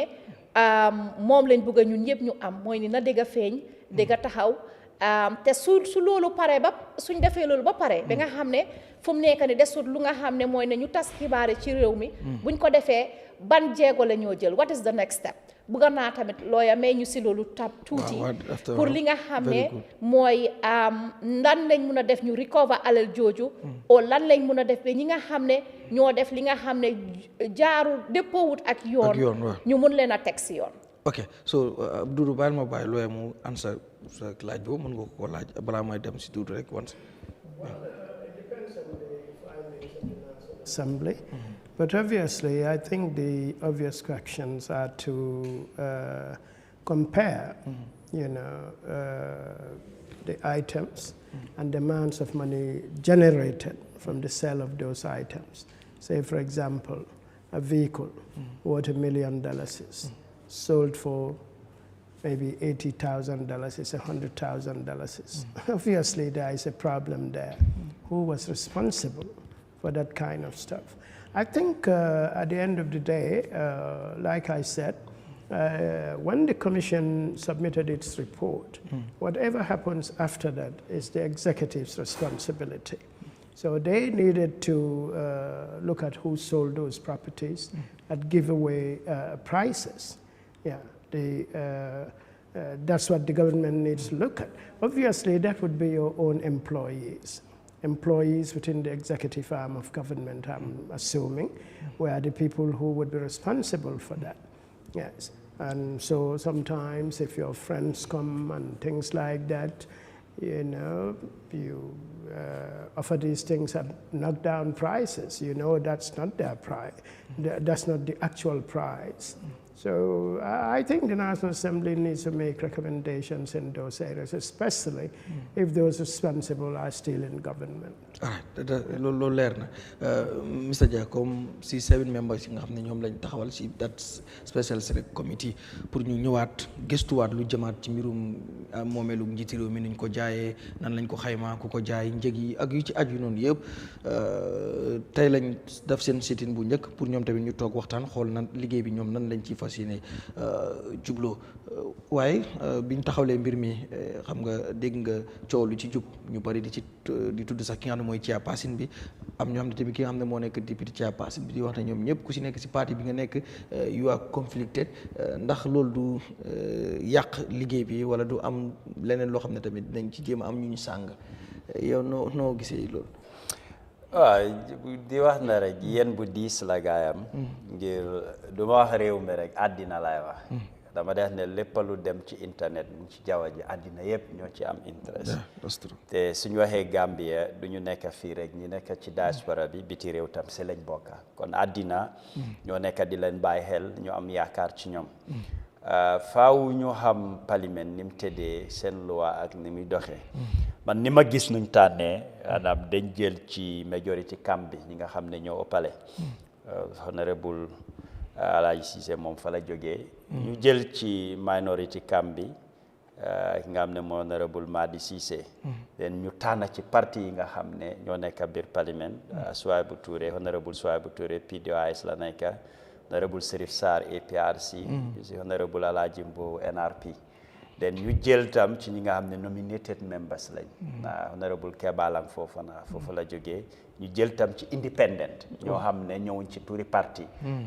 mooy honorable Jammeh mooy Omar Jato Jammeh moom tam foofu lañ ko jëlee comme bu gën a ñoo gis ne comité bi bépp groupe o kuréel bu fa nekk rek am na représentative man gom naa ne niñ taanee noonu lu jaar yoon la waaw nga ñëw ci nit ñi dina am ñu ci d'accord ñeneen yi duñ mën a d'accord soo génnee juróom yi nga isi yeneen ñaari juróom-ñaar ñeneen dinañ génnaat ne d'accorduñ ci mënuloo fee teg loo xam ne ñëpp dañoo ne waaw bi ànd nañ ci loolu mënta nekk waaye tamit nit ñi lu ñuy duut baram tuuma est-ce que tamit jartu bàyyi xel ngir ñu jóg avoid mistake buñ amoon ci jaane commission bi ko am na tamit ñu doon duut baram tuuma te xoolal fi ñu yegg si nii tey ba war a ñëwaat seetaat another special committee boo xam ne dafa war a ñëwaat investigate jaane commission waaw bii dina utee ak jaane commission ngir dañ ci tànn juróom-ñaar special committee la waaye liggéey bi liggéey parlement la ñi fa nekk ci yeneen members yi duñ leen bàyyi ñu def lu leen neex nañ leen teg si yoon en ñoom wax nañ ko ne seen liggéey dafa nekk open publicly ku bugg a dem teew di nga dem teew kuñ fa soxla te lépp luñ am ci seen report ak yëpp dañ ko fesal tam ku nekk dina xam ci lim ne ñoom man suma gis-gis mooy ñoom ñoo nekk at risque si seen liggéey suñ ko defut nu mu waree nit ñi duñ leen ko bàyyi te dinañ soxla pour delluwaat ci pencum ndawi réew mi waaye lii mun na leen koo yaaxal so man gëm naa ne ñoom dinañ def lu wér lu looya wax ci laa d'accord sa wax na ko duñ fi mun a naxati kenn réew mi dafa tollu foo xam ne nit ñi du ne dañ doon nelaw eewu nañ déedéet dafa am lu bari dañ ko bàyyoon di ko teppal fi mu nekk nit ñi ñoo jóg taxaw nag ne dañ bugg a gis li fa ne loolu dafa utee ci nit ki nga war a mun a naxe xam nga ku xamut lu xew kooku ngay nax waaye ku xam lu xew di la xaar fi nga ko war a isi teg ko ci taabul bi kooku doo ko mun a nax dafa mel nii ñu santa la nga dugg a waañ di tooga ñëpp toog di xaar pour nga yëkka isi soo ñëwee teg booli neen duñ la ko nangul loolu moom duñ ci mën a nax kenn ñoom dañ leen santa nañ toogaa bem ñor ñu yëkka isil ñu suñ ñëwee teg fa booli neen palaati neen ñëpp ñu ngi raxasu toog xaar pour lekk non man mënumaa gis naa ate foofu moo tax ma ne la ñoom ñoo nekk ci risque ngir àddina yëpp seen bët ci ñoom lañ ko teg suñ defut lu war rek mbiri si ñoom la moo wàccaat all right MC Thiam jërëjëf gar mi foog naa ne loolu waxtaan nañ ko fi man ak yow dama gëm ne di select committee of the assembly comme di former audit man bi lu mu waxoon loolu laa yàgga wax capacité bi nekku fa capacity bi nekk fa by how. because man dama gëm ne soo xoolee for example the audit report génne na joxe report about ñoom some of the documents am ñu ngi ko soxla from the Minister of Justice mënuñ ko am. Moom wax na loolu ne during his time. waaw so even the president baa ngi wax ne ñi ngi xaar ñi ngi tax the audit department pour ñu audit ñu gis audit report day sa audit report already bu nga xam ne mi ngi am ba léegi Minister of Justice mënut a joxe that lu ngay soxla from them. foo naa loolu moo tax National Assembly war a step in. so am nañ power. waaw so am nañ power bi nag loolu kenn waxut ne amuñ power. they have the power they have the oversight function pour def ko wala loolu is normal dañ ko war a def boo da ngaa xool di sort of the committee boobu daal fu mu jaar Gambie si correction ko because kan mooy di chairperson parce que soo xoolee tey lu ñu gën a complain tey moom is part of the NPP government man dama gëm ne su ma doon nekkoon ku mu war a select mooy war a nekk di chairperson of that committee PDOIS ñoo ko war a head loolu laa gëm. lu tax nga gëm loolu yow. because ma gis ne PDOIS amul dara lu nga xam ne laal nañ ko boo nekk NPP and UDP kenn war a bokk si kenn war a head committee boobu. ata ñoom ñoo ko head kii moo nekk di kenn waru ko head ñoom ñaar ñoo ko head. waaw so dama gëm ne war na am ko xam ne is independent ko xam ne kooku dafa mën a ñëw because da ngaa gis some of the state ministers dañu ñëw and kii is part of their government so soo xoolee léegi nga xool ñu ne am na nominee MP am na kun jël Keba Lang foofu Keba Lang is the youth secretary of NPP youth wing despite is a nominee member of parliament but soo ñëwee si structure of their party is the youth secretary MPP so foofu ko soo xooloon ñu ka nga foog na ku gën a fit foofu mooy Touma Njie peut être nga xool setup bi foog naa ne Aminata na wax loolu xoolal fii doo gis peut être suñu jaar nga jël indépendant wala suñu jaar léegi nga xool even sooy sacrifice jël benn jigéen sax mu nekk fa. man loolu laa fàtte. bi ko jigéen nekku fa. at least benn jigéen war naa fa mën a ñëw. dañ ko ci waroon a boole at least ñu. bi ko ñaata MP leen am si house bi nga xam ne ay jigéen leen. so foog naa ne everybody dafa war a welcome accountability and man dama bëgg lii mu ñu ñëpp mu nekk open li ñëpp gis ko lu bos lii alle réew mi la nekkatu alle Yahya Jammeh alle réew mi la soo fu mu jaar ci ba ko xam ne tey yaa ngi tax lu ñu bañ mooy arrivé de liggéey bi ñu pare ñu isi white paper ne waa ñi leen war a ponis ñi leen war a baalal léegi da nga am pour léegi ñëw suma parti ñu génne punishment bi nga ñu join ñu loolu leen fi gis loolu moo fi am despite all the noise bi am yëpp whenever they come dañu feel like well some of them they are xam nga am na yoo xam ne yu si ëppa ma dafa naa ko fi ma ne ni ngi focus more on these tractors and nag but kër yi ak diamond yi ana or yi non waaw lii dafa ñëw bëgg a investir. waaye loolu dama laa woon ne la loolu léegi ñoom su fa egg ñooñu ñu ko jaay mooy Jeda wax na ko. waaw because tey executive ñoom soo xoolee ministre of tax force committee bi. kana ko set président ña na fa nekk ay ministres ñoo fa nekk corps ministres ñoo fa nekk ñu jaay bagage yi yëpp ñoo xam ne ñoo ko doon coordonner ñoo ko doon sauvegarder di corps ministres yoo xam ne ñoo fa nekk. so adama dee su nekkee ne léegi war ngaa ñëw nga génne nga ne waa léegi lii mooy xew man dama am pour dégâts bi dama am pour police ñi ki xëy na political yi dafa am pour gën sama parti ma baalal ko loolu lañ fi gis but every Gambian man personally dama despite gars yi def na seen commit seet nañ lii pare lu ko jee daa boo xel la Gambien si kenn la waatut léegi kenn la waatut kenn mun la koo na ku jàngu sax mun la koo na bëgg ñëpp xam ne luy daw. te loolu est-ce que waru tax ñu jox ñii di benefit of course man jox naa leen ko. waaye man damaa wax sama opinion lii laa ragal. bëgg dañu yàgg a gis ne commission mi ngi am. adama des report génna ñu déggaat li ñu police ñu bàyyi nii loolu yàgg nañ ko fi gis. waaye léegi nañ joxe gars yi bi def daaw ñu seet seen liggéey. ok all right ñu ñëw nag ci ni ñu koy waxee rek ci àlikalag gi gis nañ tamit ci commission bi Mr Darboe dem nañ Mamadou Kurang always dafran binda ci mbiri commission bi since ñu daaxu ko coow lu bari mu ngi ci doon wax di binda di wax ne buñ bëggee xam bu Gambien si bëggee xam lu xew ci commission bi these four people lañ war a laaj dem na bay tudd turu ki ci mel ne Ami Bensouda di lead counsel tudd ci Alpha Bari capital ñëw ba ci Binta Cissé Tambédou an ba Tambédou yooyu yëpp yàgg na di ko wax si interviews yu bëree bëri moom tamit mu nekkoon fa ba moom sax wax na ne si ñu jaayoon tracteur yi jaay na lu toll si 43 tracteur waaye amount bi mu jaay boo xoolee ñi leen boo boolee lu ñu jaay tracteur yëpp ak moom 43 yu mu jaay noonu xaalis bi mu am moo ëpp te moom bosam ëpp bidin la woon ñëpp ñoo ko yëg ñëpp xam nañ naka la moom si boppam mu wax ne so many irregularities yoo xam ne mu ngi doon happen jurin ba mu fa doon nekk bi mu paree tamit am na yu bëri yoo xam ne mu ngi ko doon gis waaye loolu mu mujj si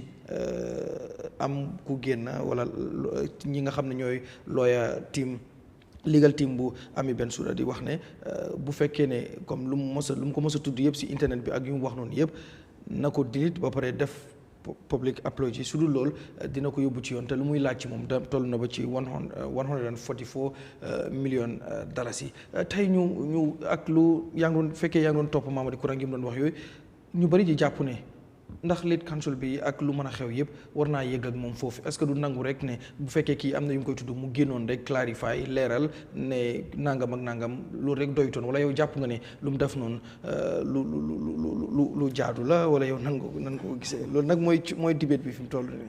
Well, that one is a matter of opinion. Okay. Obviously, for somebody like Ami Bensouda, she has a big reputation to protect. I understand that very well. So, Mamadi Kurang is an accountant. He's also a sensible.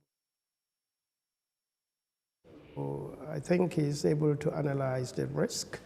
If he didn't realize before, he realizes now that this is going to be a big battle. So at the end of the day, the view of some Gambians, or many Gambians, would be, okay, let everything come out so that we understand exactly what happened at the Jammeh Commission. If what he said is true, then obviously any defamation lawsuit against him will fail. If what he said is not true, and there is an element of malice in it, obviously he faces the risk of being found liable. So I am not able to determine at this stage where that is going. But one thing I know is it will bring a lot of things out. So it would probably educate the Gambia much, much better.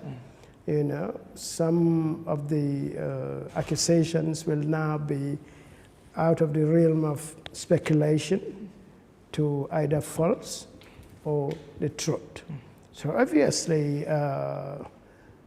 both sides would need to think about it very carefully and see where they go with it. But I know that if the matter goes to court, even classified documents would have to come out. Yes. They want to know the truth. Yes, absolutely. But it can be very costly to either of the two people involved. Yes. All right. Mr. Darboe. Really is interesting. In coming for drawing, some of Lole Keloke. Bankola Kapata. But in Gula, some of Lole Kelta, Bankola Betahara. Yeah, this is an upside down scenario. Yes, me and Angofo. Coming Alpha for Alpha Flale in Kokono. Niamera ni lead counsel, former lead counsel, Alpha Lamati. And coming now in Umbata Mudlangako, he will not even mind to use legal action against Republicans because at the 26 years, you want to turn this that one overnight. So, Ning lead counsel Yajako, well, the former lead counsel Yajako, na reputation, wala betingaka, na wala betingaka. So I get a kata kiti bunga kanto senyandi. Ainta mimamina mpretala. Well, Honorable Mamadi Kurang Fanang, Alpha Lamar Bankokan, and Karantale, Lonne, Aduani Loyal Wuluta, and Alpha Wuluta, I alone know the consequences of coming publicly to defame somebody's character. He knows that. Because I Bangola Lualu. But Niaga Hangila, Kafoko, well, you never caring for Sangi, you killing for Samanani, because what didn't happen the platform of the room. you know, ningin ko mata je aka hangile ka fako ngine keta ngine be caring ngalo ngine be caring ala fay pindi fan sene ande yaje so ne ja bokela ngala fa be jikrim baake sedo jarol babulle ko be ka fa nyamenko material evidence babulle because ngaje fa til data comment ay letaro do findindi yaje mi alon ko findindi modo la fantatin bi wonde do fa la jang because o mamata so atani la ko be careful I have in position of many. So, honorable even for lawyer, even for them, well, most of the classified documents will be in the public domain. So, what we told to handle a back like along, yara fan carrying in behind the scene, yara fan carrying in for behind the scene. So, you know, it will unearth a lot of truth. But as none of them with the consequences, either at the detriment of the Mimbe lawsuit in the Bensouda farm and Nala family, or at the detriment of Mama the Quran. And Mimba Japaleka. So, but Mimbi Yolenjiko, Ndebe na Yamarando Mengelo ceasefire. I will advocate for ceasefire for now. Rather than Moela. At the side of Bensouda and that side of Quran. Purumunkama, Amanke Quran, Asilatale. No. Amanke Madame Bensouda Fana. Well, is complicit of what Quran is saying. But in the Molamko, commission will be nakal. Banco president wana la cabinet. Iko, they cease fire. Gala, funding Galway Wilter. Iko, they cease fire. And the president of Yamarco, I'll cease fire. In fact, president of Banco Yamarco, restrain, I'll cease fire follow. Not chance the inquiries la. For record findi ye pare den sinalom be menekela odom be min fanam fola wala kurang ani madam Bensouda ibe ceasefire restrain calm for janding ni inquiry be findil banna because the inquiry kono kurang better regele as a witness he will go. I know they will subpoena him to come and answer and he is ready. But first this ex former lead counsel also will be questioned, will be subpoenaed to appear before the commission. So what if one of them findila abe ñu mol be either a dundi or a senendi. Yaji. So iba lako banku dumol be dahala atare to fundamental loyal jo kidi bu manketan because nin kido commence gena ba banda fang abatara ñin ko be caring. Okay. So yage pro ko nyin kaje ko and also the mutual understanding di pour kaje ko na signuar fa dia because public officers yenta hanya criticism la is bold enough to accept criticism and ni mole bero fay ka yena media to wala medias are open yeah are open you can come and justify and clarify doubts ko bata media minke he was open he went to all media houses. You know, but he still even at one of his media encounter, he even asked the platform to increase 30 minutes for the callers at his own cost. He said, I will treat the CEO and I can pay for it. For that mole kolke. You know, let them bring their thoughts and the call. Clear out. Okay. But that is wrong also, Madam Bensouda, to come out to debunk all existence that Trump Quran is alleging on her behalf. So she can also do that. So now public will now know where the truth lies, whether from the Quran camp or the camp through the media account they communicate. Nothing stop her from doing that. So near public officer it is over Kandibake. You know, no, you sometimes come out, clarify, and then set the record straight so that more ball on the koyagi karka into can send the but notwithstanding now ko legal action for mala right let but ndebe dandro min kala wolam restrain pour nga inquiry batu ayala ko ke fay tambi nga legal batu be landi follow for janning parliament inquiry pendila. That's my advice. All right. Okay. Would have to happen because even if the presumptive plaintiff, Mrs. Bensouda, decides to go ahead, you know, the High Court will close at the end of July. So you file your process, Quran would have 30 days to reply, and then it goes to pre-trial and other things. the courts will close. So the only time this matter would be heard will be in October. By then, the inquiries would be over. That's a good insight. Aminata yow noo gisee mbir mi comme ñu traité ne courant su delluwul ginnaaw mu jéggalu ba pare tamit lépp foo xam ne mention na ko mu delete ko maa ngi gis yaa men rek saa mu ngi wax ne courant delete na courant moom mu ne deletu dara so man xaw ma nag that honorable member moom fan la gisee moom tamit loolu ba bind ko yaa men rek so anyway yow noo ko gisee. waaw man ni ma ko gisee mooy ne li day jobaate wallaay wa it is quite alarming. That someone who was giving public office képp ku ñu joxoon bunti place ñu sant la liggéey jox la TOR nga war a dogal nga war a investigate li nga xam ne mooy àll réew mi tey ñu ne am na doxalin bu fa am boo xam ne jaarul yoon waaye gannaaw bi ngeen defee seen liggéey tamit alal jooju nga xam ne jaay nañ ko ngeen jox ko ay nit ñu jaay ko maanaam am na lu si am loo xam ne jaarul yoon mbaata maanaam luubal am na si wala am na nuñ ko defee jaarut yoon tey boo doon su doon ne sa der ngay setal dangay génn setal sa der bu doon ne mbaate nga ne yoon laay jël pour setal suma der comme ni tey assembly bi set up nañ inquiry nga dem foofu lépp lu nga xam ne yéen liggéey ngeen ko ngeen wane ne ñun nii lañ tëralee suñ liggéey loolu moo la mën a setal mbaate tey either another commission ñu set up another commission yéen waa Jammeh commission for the Jammeh commission ak alali réew mi naka lañ ko jaayee ngeen ñëw ngeen setal seen boppa ngeen indi seen evidence man foog naa ne loolu moo mun a setal nit di jël man dama ko gisee mooy ne li ma ko gisee mooy intimidation la to silence Alhaji Mamadou Kura man noonu laa ko gisee bu fekkee moom dafa jàpp by how because li ma gis mooy ne Alhaji Mamadou Kura lépp lu ñu wax loolu dañ si teg suñ bët dafa ne Jammeh commission bi am na yiñ doxal yoo xam ne déppoo wut ak yoon mu ne moom bi mu jaayee 10 tractors lii la am si nangami xaalis bi gaay jaayee 43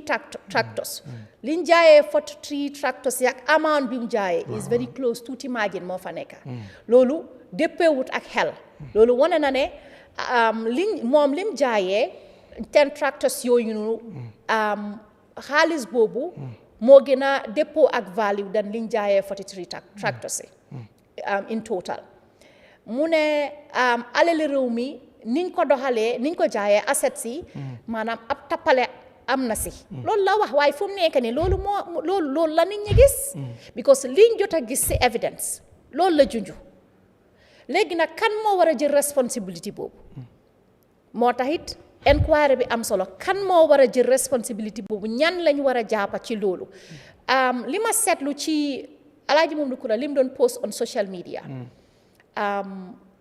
benn opinion la doon wax mbaate mu génn mu post mu junju ak tudd tur waaw tudd tur xaaral déglu tudd tur list bi xaaral list bi soo insinuation he was insinuating that like for example that the mafia the cartel they did what they did at the Jammeh Commission, this and that, or regarding the assets of Jammeh, there was no direct indication that he was referring to Ami Bensouda.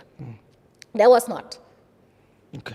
It was the latter part below. If you look at the summons that was given to him, it was the latter part that he mentioned. One of it, I don't know. I think it was 2 or 3, but one of it, he said, if we want to know the truth about the assets of Jammeh, he said we should ask the lead counsel, Ami Bensouda. We should ask, is it Madam Cisse? Binta Cisse, and also the Alpha Capital, and who else? Batambedu, yes. As the former justice minister. That is what he said. If we want to know, these are the people we should be questioning. That is what he said. Yes. Wow. That is not a defamation. To me, it is not. Okay. So I see this as an intimidation to silence him. And I think with all due respect to Ami Bensouda, as an elderly person, as an elder legal person, well respected, And we believe that if she has conducted herself, and also the Jammeh Commission has conducted itself in a manner befitting the responsibility, then they should not be found wanting. At the court of law, at the court of law, or either by the National Assembly. Then where is the fear? I do not think there is anywhere that he directly said Ami is responsible for the sale of the Jammeh commissions. Okay. Ami is responsible for looting the loot of Jammeh. He did not say that. He said, if we are to question, we should be questioning these people. In that, he mentioned Ami Bensouda. That is the truth. Okay. Maybe he might have mentioned Ami Bensouda at another post that I do not have in mind. Wow, maybe yeah, mentay mu ne am na yum delete. Yeah, mentay sa. Mane, Liki delete was posted. It was a post by someone else, and Koku more delete. That person deleted. Okay, of course, yeah. Yes, of course, yeah. Okay. He said he hasn't deleted anything, and he said, according to what we see, he is standing by what he said. Okay. So it is now up to Ami, or Ami's lawyer, to do as they seem fit. But then the truth is, the lead counsel here cannot sue the entire country just for mentioning her name. Because I just did. Okay, all right. maa ngi ñëwaat yow Doudou Dia yow nan nga gis because am na ku nekkoon APRC seen parti moom bi mu ko tuddalee loolu moom dafa ñëw mu jégalu moom nee na ko baal moom dafa juumoon mooy APRC kii am na lu mu waxoon si Ami Bensouda foog naa 100 millions la tegoon si taabal ji moom boobu la sawaay daw moom génn si bu yàgg anyway damay am just joking in a serious note ñu ñëwaat ci comme mbirum courant ak Ami Bensouda because courant moom gis nañ lu mu bind clair li wax na ne moom nekku di dellu ginnaaw amul dara loo xam ne dina ko delete wala loo xam ne ñu delete la because of moom tamit yum bind ak lu nit ñi gis comme ni mu ko waxee courant yàgg fii la bokk Eyeafrica si panel si la bokk yàgg na di fi waxee but man gisaguma wala déggaguma mu wax fi loo xam ne kii na difenuma ko nag because foog naa mun naa defend boppam yow nan nga gisee mbir mi si mbirum xupp bi ne dinañ ko yóbbu si yoon bu fekkee delluwut ginnaaw mu jéggalu ak yeneen sart yi nga xam ne tegal nañ ko muy condition yi. waaw li si jiitu bu APRC bi am li ma wax rek na ñoo xam ne ñu ngi fa xam nañ lu luwaa wax parce que ki wax bi wax na ko waaye dañ dem seet si luwaa ñu won ko ne ko soo demee koot di nga daanu jéggalu loolu moo tax mu nangoo jégalu code dafa utee ñun lu ñoo toog fii di waxtaan am na lu bari yow li nga jàppane evidence la soo ko yóbboo si code bi ñu sànni ko fele si li nga sukkandeku soo fa duggee di nga mun a daanu parce que yi fi loi la surtout soo nekkut lawyer war ngaa seek legal advice advice la wax la mbir ni nga doxee code du béréb boo xam ne rek da ngaa taxaw gaaral fa ay kaddu rek li nga wax ñu la dégga la wér la yëpp ci evidence la moo doxee te man gëm naa ne Ami Bensouda lawyer Lamin Darboe wax na ko fii yàgg na ci liggéey loo ba 4 decades en lu bari jéego yim dee jël duy topp jël ko de xam na li moo def gis nga nit ki ak lu munti mel rek jox ko cëram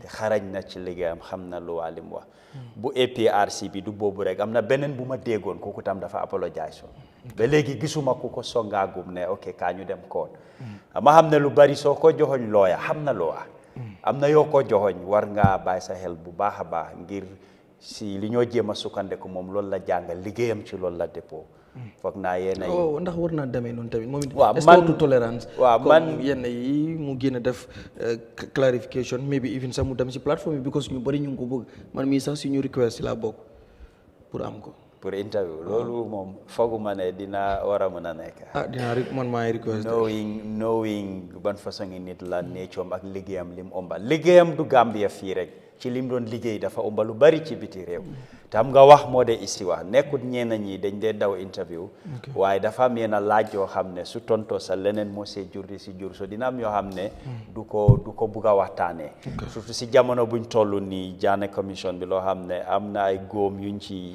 jéem a oka nañ wax ne ay gestu ñu ngi si yéen ay doo ko ci bugg a wax parce que wax ko ci sa wala am yoo cee leeral mun na laa gën a mun a dugal wala mu am loo xam ne dina isi ay jafe-jafe ci loo xam ne si gestu yi ñoo def comme que mbir dinañ ko tënk foofu pour man waroon naa mun a ñàkka su amee ñu ko mun a dox ci diggante bi ñu fexe ñu waxtaan ba mu génnee dat loo sut lim ko yóbbu ci code bi waaye man su ma doon advice Kurang du ma ko wax mu dem code ngir code dafa dem ba pare wala pour xam nga su waxtaan amee comme moom mi faal sut mun na ko withdraw rek mu jeex waaye suñ demee ba aate commencé dëgg la mun naa jël process bu gudda waaye evidence yi nga soxla ndax di nga ko mun a am loolu mooy wax ci moo tax ma ne code doo tamit comme lu lawyer Lamin Jeda ba wax Kurang tamit dina toog noonu rek ak kum doon di wax si waxi ngelaw rek te fekk moom it amul toogul si dara waaw xam nga moom yaakaarutoon ne dinañ ko jéem a isil lii sa beddi di dem ci atte yi parce que moom yu bari daf doon def ay interview di post ci Facebook wala bi it is different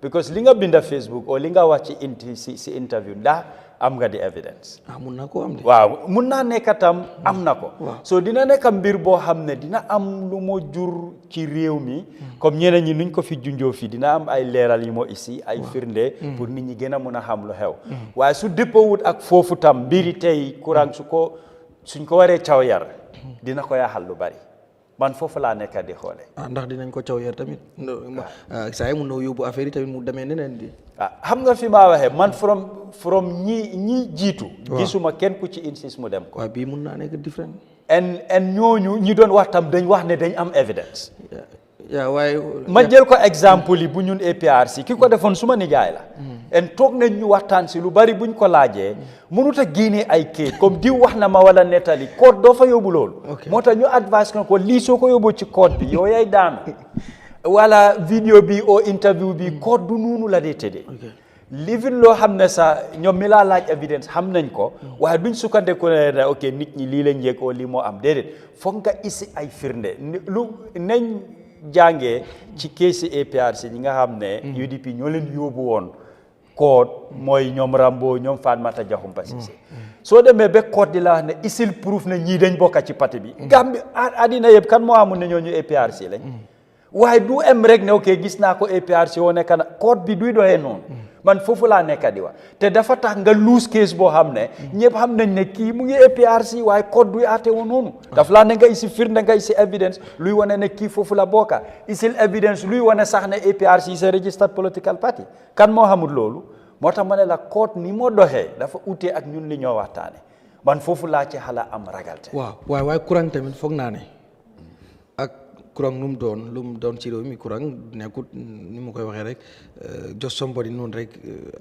am na lu bari yoo xam ne mooy daf ko fi represent xam bu ñuy wax tamit Ami Bensouda ak lu kaariyaam yëpp Kurang tamit ak kaariyaam ci fi maa waxee fooguma wax non just waxuma ko waaye fooguma tamit Mamadi Kurang dina toog moom tamit di wax di because of Kurang soo ko laajee moom daf lay wax ne la moom mu ngi yore ay affaire am toog di xaar heure bu rafet pour moom mu mun a waaw foofu because of moom biñ taxawlee kii dafa wax ne moom he is ready pour kuy njëkk a dem wuyu ji any commission wala any committee boo xam ne of inquiry pour lu jëm ci lii te moom lu muy wax yëpp def naa ne correction yu ñu war a laaj la Ami Bensouda la Alpha ak nangam man gisuma fenn fu mu tuddee ne Ami Bensouda moo def lii wala moo jël lii wala moo yàq lii man fooguma ne man gisuma loolu mais bi nag xëy na ñoom gis nañ ko la xam nga tey soo ne laaj leen Doudou Dia moo tax ñu bari di def jël nataali Doudou Dia def ko social media en li ñoo junj si Doudou Dia di ko joxoon yëpp yow yaa wax ne nañ ma laaj loolu di nga ko mun a ooyee diffamation soo waxul ne laaj leen Doudou Dia kenn du aj nataali Doudou Dia di ko diffamation non maybe but the lawyer is here mais ok waaw mais ma daaneel fi maa waxee Kurang mu ngi woon si commission bi nekku fa ba commission bi jeex dañ ko daaxa yow as secretary li nga doon binda soo ko enee yóbbu ko loolu dul commission endorse ndax loolu ngaa dem teg si code bi ne mooy sa evidence man fi maa junj mooy yi fi code lay waxuma comme nit kuy gaaral opinion o nit nu affaire bi Kurang na bu ñaan mu dem si code man loolu mooy si suma pour man waruta aaga foofu risk mu ngi ci te yéenay soo ko seetloo ba seet gis nga ñi laa jay demal defal ni fu mbiri di métier doo leen gis duñ ci bokka tey man mun nga maa jël as a lawyer ma taxawal la su ma liggéey laay de waaye am na fu mbir di tooru dama pull out man am naa expérience boobu ñun suñ waa APRC am na ku ci amoon case boo xam ne yi fi saaga la ñu dem ci police di ci dem code bëgguma turi lawyer bi ñu jël ko fay ko xaalis waaye dañ dem ba si biir mu ne du mun a continuer case bi dafa tukki léegi loo ci mun soo amul ku la taxawal ci yenn bunta yooyu at the end of the day yow yaay am problème. affaire yi si négociation la mujjee woon. all right yeah you just have 1 minute because dama war a am si MC yow waaye because da nga bëgg a. ok man lu ma wax mooy ne lii affaire déformation la. da nga naan courant dafa yaaxa suma dar. like yow he defame me dafa yaaxa suma der la yaaxa. courant waxut ne gisuma fenn fu mu bindee ne Ami Bensouda looted the Jammeh commission. gisuma fenn fu mu bindee ne Ami Bensouda is a thief. gisuma fu mu bindee ne Ami Bensouda whatever li mu wax mooy ne questions la raise laaj leen dib te loolu xel mun na koo nangu because she was the lead counsel du moom kese Surahata Jammeh moom moo jiite counsel bi war nañ koo mun a laaj keneen ak keneen should be the National Assembly should invite the commissioners including the lead counsel pour ñu ñëw ñu joxe ñoom seen naka lañ doxalee seen liggéey they should be able to tell the National Assembly how did they conduct the affairs of the commission until they were able to give the report to the government. And where did the government's responsibility started? All right, Aminata. Hanga yow mom suma waxe jox ma rek ma jox la because yow yaay suñu jigen motax waye su motax always so waye jox ma rek ma ñew. MC blame game. Amna luma gis MC won ma fi lé. MC mom dina ci wax. Amna lima fi won légui. Man dal courant su ñaké dem court mo gën. MC lu mu la wan MC tamit moom dafa am na fu ko gars yi di xoolee de acca MC yow ñëwal lan ngay lan. lii nekkul affaire yi defend nit nekkul affaire kii suma xarit la oo dama ko bugga affaire réew la ñuy wax affaire dama miin kii dama am kii suma xarit la. non fii kenn defendut. non lu ma wax rek mooy dama gëm ne. ci fa ko xamee ne Gambien nga gëm démocratie da nga war a gëm Gambien ci respect si court dem court. ma loolu laa boobu defamation of character ñu bari ne foog ne da ngaa taxaw rek nga ne nga oo MC Thiam rek loolu mooy defamation of character soo taxawee nga ne di president of the Gambia waaye si olo Touré Barrow nga si di wax lu ñaaw sa defamation of character la ñu ba xamul loolu peut-être soo xoolee yow ku laa yóbbu yow right now courant yàgg naa pour allégation wax na ko wax na lu bari since bu mu génnee si commission man dama gëm ne suñu la la daaxaa si commission bi nga fii la ñu la daaxee it's not correct or it's not in line with the constitution whatever you have the right to go to ombudsman or the court to challenge your dismissal but am na serious allegation nga xam ne courant wax na ko par exemple mention ni am Bensouda in the like of even Koro Cissé day Koro Cissé bi yan allegation la moo tax ma ne lu du wax bàyyi la si xel bu leen gis waaw moo tax ma laaj la yow da nga wax ne am na. non dama laa wax ne waaw yan allegation bu déggoo ma ne la day Koro Cissé bi sax. waaw Courant daf si xaw a pin Ami Bensouda and he dafa all name Ami Bensouda waaw yes waaw I am telling you moo tax be mindful. non ma xool. moo tax mu ngi nii wala moo tax mu ngi nii moo tax is very mindful du ma ko read de it's not du ma read waaw so I cannot read du ma read anything. I'm just no. The lawyer said, no. I'm telling you. No, just go ahead. No, I photo you. So WhatsApp. Now go for WhatsApp. Okay. Understand? So mota bul gis ne bulen gis latest like update sami ngene courant dafa laacé. Ken bañut accountability. Man ma bëgg di jé Darboe loy di Darboe. Public officer. Xam nga ñu bari ngay wone the commissioners are public officers and lead counsel. Man nanguma lool. Man si man those who are not a public officer. So yow nga ne fii daf fi tudd si deeyu Koro Cissé bi daf fi tudd. de man romb naa foofu yow rii nga ko gis nga ko. évidence yoo xam ne man ay kono dama laa woon ay. ok waaw demal waaw. bu leen yéen Courant kañ la teel kañ la doo di bind dafay yàgga lii jarul jooy jarul yuuxu jarul mer jarul saaga jarul farle code la Gambien si da nga war a welcome ñaari mbir mooy man dama gëm protest si mbedda dama gëm Gambien si dem si code test suñ ko dafa di biisi mais démocratie contre nekk ko dafa war a busy not about nga bëgg a silence nit ki kenn mënut a silence kenn Gambia because court bi du côté MC Thiam du côté Doudou Dia du côté kenn côté Gambien la soo fii laagee ne yow pare ñëpp mënuñ dem wax si wax Ami Bensouda is the lead counsel But Janneh Commission was headed by a chairman. And chairman be more the head of the commission. He is a private citizen. I'm a private law firm. You just got job by through Batambedu. Super Ligam, just not Batambedu. Batambedu is the Batambedu Mugain. What about him again? A little Gambian, see what Gambian in it. Liagli House Siligabi? Wanda Mumta Muninko correction. Every Gambian, I'm going to question what am I on? Question be Munga Tangane, wow, kill for a letter. Look, it's simple. What the 10 years never like a question, digger, ticket into a digger.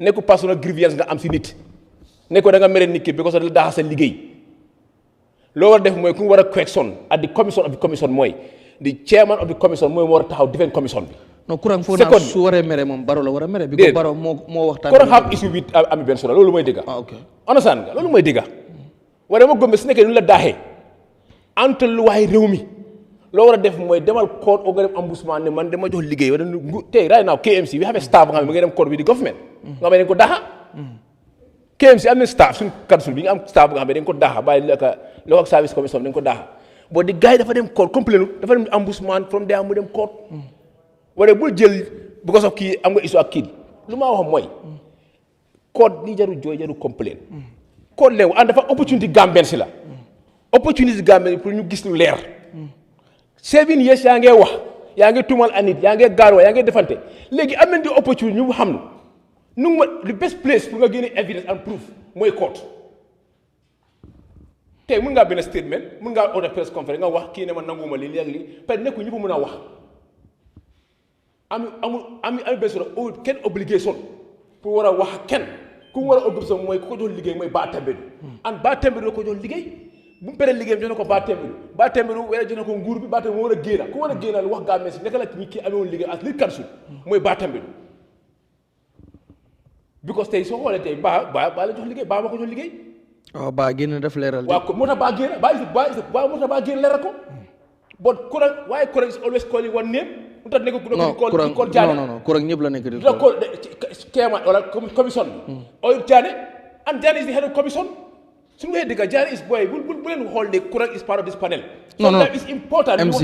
MC déglu rek. understand man I'm not here to defend anyone de dama ne. and we are not here to defend anyone also. soo waxee ne.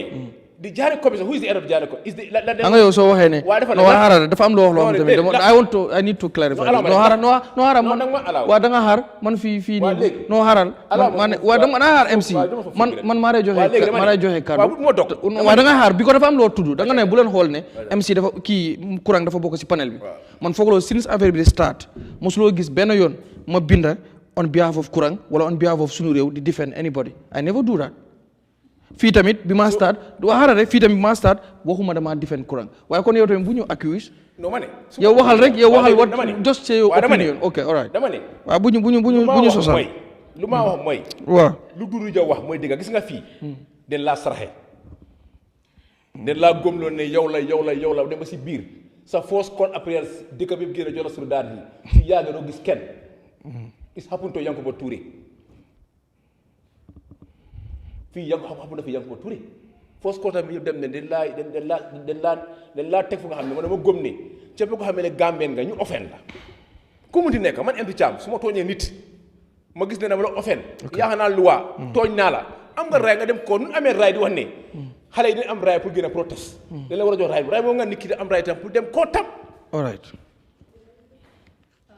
so loolu laa gëm non may ko ami fii nekkul fi ay defante ay defend koo bëgg ay da nga bëgg a defend ay Kurang wate lu loolu fii is about ñu wax non waaye foog naa tamit ku bëgg a defend Kurang am na raay defend non fii is about defend déedéet fii is about ñu wax lu issue si non waaye ku bëgg a defend tamit mun naa defend moom soo lawyer dama ne dafa mason yow bul gis dara gi nga doomi arab bul def conclusion bul gaaw a decide ne lii mooy décision bi tey koor si amee dafay ibeeku kana foog ne kan ku mën a taxaw mu ne Rambo nekkul APRC but IEC du la mën a jot document boobu APRC officer ñoo mën a dem jël document from the IEC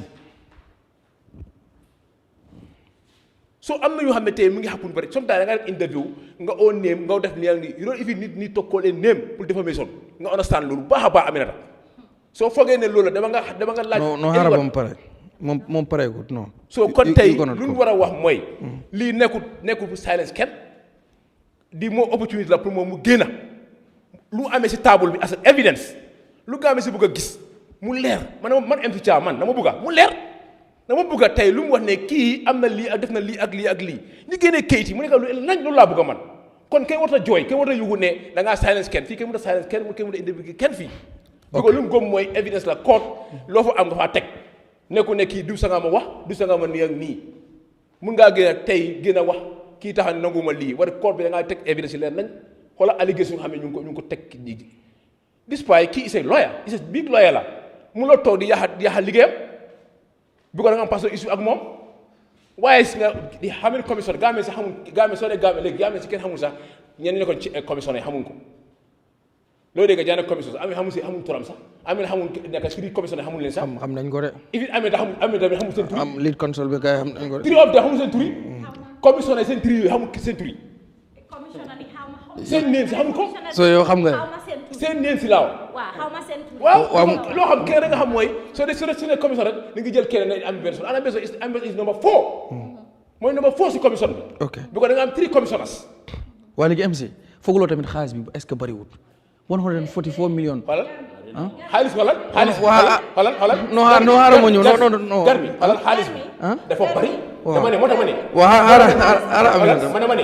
gar bi dama ne moo tax man lii c'est opportunity pour Quran c'est opportunity pour Gambians kon lu mu amee si table bi évidence lu mu amee nanu koy bu si koor bi ne lii laa am man dama kontaan si lii ak every Gambian kenn warut a complain si lii kenn warut a jun baara kenn warut a mere kenn warut si jooy li leen bëgg a am nañ ko léegi foo xam ne yées ni ngay jooy xam ne kuréel ngay bina xam ne kuréel ngay defante xam ne kuréel ngay gaaruwaale léegi am nañ opportunité léegi moom mu dem si code bi lu mu am mu tegal ko stable bi loolu leen soxla kon lii tey xaalis bi si dugg fa bari an xaalis bi war naa dem beneen place xaalis bi war naa dem si lopitaan yi war a demee xaalis school si fu nekk war na faa dugg sa xaalis bi soo tey xaalis bi du xaalis yi benn nit du xaalis yi ay xaalis yi réew mi la soo xaalis réew mi ci boo xam ne léegi da nga ko dafa war a génn. waaw man lu ma wax mooy loo sut bi laa wax xaalis bi muy laajte moom foo demee gis. su ko neexee mu wax 100 millions or 200 millions. moom moo xool mooy dibeet. moom mooy xelaat lu ko neex. su ko neexee mu ne. wala 500 millions des laa wax. because sa reputation. ok dafa am doole. waa léegi sa carrière loolu bil. another correction yow ak seen morom bokkoon na si ñu doon correction bi Amat Bah traité ne dafa yóbbu court. man correction naa waaw waxaara rek MC. man ay welcome it. ne dafa yóbbu court Moustapha a lot of Gambians then against loolu so waaye lan moo difference. Amat Bah Moussa dafa ne Moustapha ko dafa ne Pamud la wax. ok alright. peut être Amat Bah am na right despite public officer la. boo tey su nekkee ne tey man dama gëm ne yaa ngi ku nekk am nga right su la tooñee. nga dem code it's important yéen démocratie code bi dañ ko war a test. waaye test yi right now bu fekkee amuñ benn ko mën a setulee outside the code right now am na ay Gambians yu yóbbu yu dem code ak government bi I think Jéejaaw mooy represent gars yi about the power bu nga xam ne baro ngi balal ay nit tur di naka commission bi so man dama gëm ne every Gambians am nga right dem si code bi nga cëleen ko. ok alright MC so hara dafa am benn mbir boo xam ne bëgg naa lawyer bu ñëw because uno kaara tuuti yow may naa la ba sonn lawyer lu ñëw ci gaa mbiru diffamation xëy na ñu bëri duñu xam diffamation nan nga mën a diffamer ni yu am ñoo ne you must mention the person name wala nga nangam so diffamation yow boo ñu ko doon definal comme nan la nit mën a diffamer nit ci naka la. Well, the easiest one is the mentioning the name of the person. But like MC said, sometimes the context matters. You can defame somebody without mentioning their name, because once you state what you want to say, then obviously everybody would know that this particular statement is directed and so person. So that is also a truth. You don't have to mention the name of the person. Yeah. All right. For defamation. To be defamation. Yes, for it to be defamation. If, for example, you look at it objectively. Just garwale, munga say defame. Well, I wouldn't say simple garwale, but if, say, for example, you said something, and everybody said, "Oh, this one is." MC Cham Jr. Obviously, that too can be defamation. Okay. Yeah. All right. ñu ñëw si mbiru bëgg naa ñëw si Sukuta Salaji demolition bi gis naa ne denied nañ leen permit te gis naa case boobu noonu su ma jumul foog naa victimes yooyu yaa nekk seen lawyer.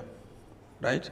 All right. Balaa mooy ñëw si loolu dem bëgg a ñëw si Fatoumata Jahumpa Ceesay bii nag not dama lay as the lawyer but just maybe a citizen comme koo xam ne moo la represent South Africa moo nekk sa ambassadeur foofu audio benn leak audio muy conversation boo xam ne mu ngi ko doon amal ak keneen mbir mi nag génn ñu wax ci yenn kàddu yoo xam ne kàddu yu ñaaw la attaque ci parti attaque ci ay nit moom nag génn na mu apologize on Friday Mansakunda gis nañ our foreign minister mu doon wax si ne léegi government bi dafa taxaw te mu si gis ne because wax na ne this political appointees sax dem na ba tàmbalee indi jafe-jafe ci suñ fi nga xam ne mooy diplomatic service bi yooyu yëpp wax na ci ba wax président bi namit lan la ci bëgg a jël waaye after loolu rek scandale bi mu happen because Fatoumata Jahumpa Ceesay nekkoon na fi am na fi mu ndomba tànk yu bëri bu ci gën a mag bokk na ci mu nekkoon di speaker of the National Assembly tey mu nekk tamit ambassador bi nga dégloo that audio doo moom def na génn na public apology even Eyeafrica fii sax call na fi mu apologize nan nga ko gisee yow? Well, it was a big misjudgment on her part. I know people can make mistakes, but I don't believe that was a mistake. Yeah, she was comfortable with the statement that she made. Maybe she didn't realize that it would go out to the general public. You know, we all do have our opinions, but as a public figure, you really need to learn to restrain yourself. You're not doing that for anybody, you're doing that for yourself. Yeah, what she did was very, very offensive. Under other circumstances, she would have been recalled from South Africa. Foofu laa bëgg a ñëw still now déggaguñ dara te xam nga yàgg nañoo gis lu mel noonu ci suñu diplomatique kii bi service bi ba tey ministre bi dafa def press conference wax ne président bi léegi bu ñu gisee yu mel noonu wala ñu suspect ko sax dinañ def investigation bu ñu ci amee lu ñu reer rek dañ recall ñi nga xam ne ñoo def loolu wala ñoo bokk si yooyu noonu noonu rek jos comme lu Fatoumata def wala yenn behavior because que mu ngi nettali benn scénario rek foo xam ne dafa dem ci conference table ñu dàq ko fa koo xam ne Gambian diplomate la mu dem ci ay conference table boo xam dañ ko fa génne because of the way bu mu dressé comme colinam tey lu mel nii nan nga foog ne comme suñu diplomatique service ndax waruñ ko mën a xoolaat Amat Ba sax mi ngi wax loolu mu ne wartu nekk rek léegi ci lu jëm rek ci li nga xam ne mooy waaw nuñ ko source and tide lu ñu war a mën a xoolaat la assessment xool seen liggéey xool lan lañ mën a indil réew mi so ak case bu mel nii nan nga foog ne nguur gi dafa war a nan la war a taxawee ak tamit this political appointees tamit. Yes, like Mr. Damfa said, he said something very profound that is about seeing the nation instead of a political party. So in the Gambia here, if you are part of a political party, you can say very nasty things about people, and your political party leadership would let it be. Now the party in power is the NPP. The president is the head of that party. And we've seen on several occasions in the past that when things like that happen, the president wouldn't do anything. If you are from another party and you did something like that, the police may knock on your door. So really, it's leadership, especially at the level of the presidency. Fatoumata Jahumpa is your employee. He's an employee of the government of the Gambia, but the president has the authority to terminate that employment. I'm not saying he should. All I'm saying is that he should begin to hold people accountable irrespective of whether they support his party or not. You're doing it for the nation. You're doing it for civility. And you're doing it, you know, in the greater interest of the Gambia. That was what Mr. Damfa said. And I didn't comment on that because there was no opportunity, but I believe he said something profound. Nastiness doesn't mean anything in the Gambia if you are supporting the government or if you are supporting other political parties. But we should remove ourselves from that kind of mindset. Wrong is wrong, regardless of who you are supporting. Fatoumata Jahumpa was wrong. An apology, in my view, is useless. She's been in the public eye for a long time, and she should know what to say and what not to say. Yes. Yeah, Mr. Danfa. Yeah, baraka bake. Akita wodi mialonga amaro wata. It's very unfortunate. To yalo hada madi yabu katambe mistake wala. Bari kafa very expensive mistakes in kita walde. I apologize kele ka attend ko mistake tale. It's a private conversation. Ani mola yake ole ya wanyar. Ya bari lata min nar wala we have to start by inculcating high sense of morality in all our activities. Ka manke mbatal la bare ko banko bella moye ko min daji ko ka daji ka kendo kata pake ka ke fongola han natra ko ini jawle be nyola isa kata bake be min fala ya control han natra ni jawle be nyola sa control mi ngam fo kuma ndiko muslimol la mundi an instance kila be kabato abe je abe siring ani abubakar sidik sallallahu alaihi wasallam siring ken wona da kafira be abubakar ne ka kuma kan anabi o be jelala don abe jelala ne nya ne abe jelala abubakar fana bi yaki so mano do a retaliate kam fata fane joni ken wona don kila la baso ko do ani mboro atat so kon ani kam fa ba fa abubakar be tan ma kay ko mina be kering ni menden nen ka be nal fal na ben ko be fulange be jela kan muy kan sa inde commencé kan joto e fele verital i woftan ko ritar akay alaye malaiko la londe min ke la julojo bar briye responsabilité fo ngere alaye o sambale ngajele ko ayo na ko abu lahab kila funding ka fo kila ko tabban laka halakita te mo halakiri barabe deringa ma jabi alaye sura mo mel nati kala julojo wala tabati da abil habib fa banta aya neng aya danka anala nomo nyo anala dingol be so woto nyimbe mu kulati mi yalon ka kan karani min la wala ka hada man ka ke da tinyari moti halin tol politicien abe jawma mun tollati kana ke mola stunti kana ke mola nendir lati patio mimbe ka wala min ko an advocate. You have to know the policies and program. Wala na pati mo al karang al nga karang. Kana ke dron ka funtum fangilo de ka audio de la ka mol baneng ni mo la tamin na ke ko man helon ko kari manye bang. Italam karla nen la italam da ka mol ne ka mol abuse on bi nem di party. Kana ke mo la jorawti mo ke ne ke jorawti.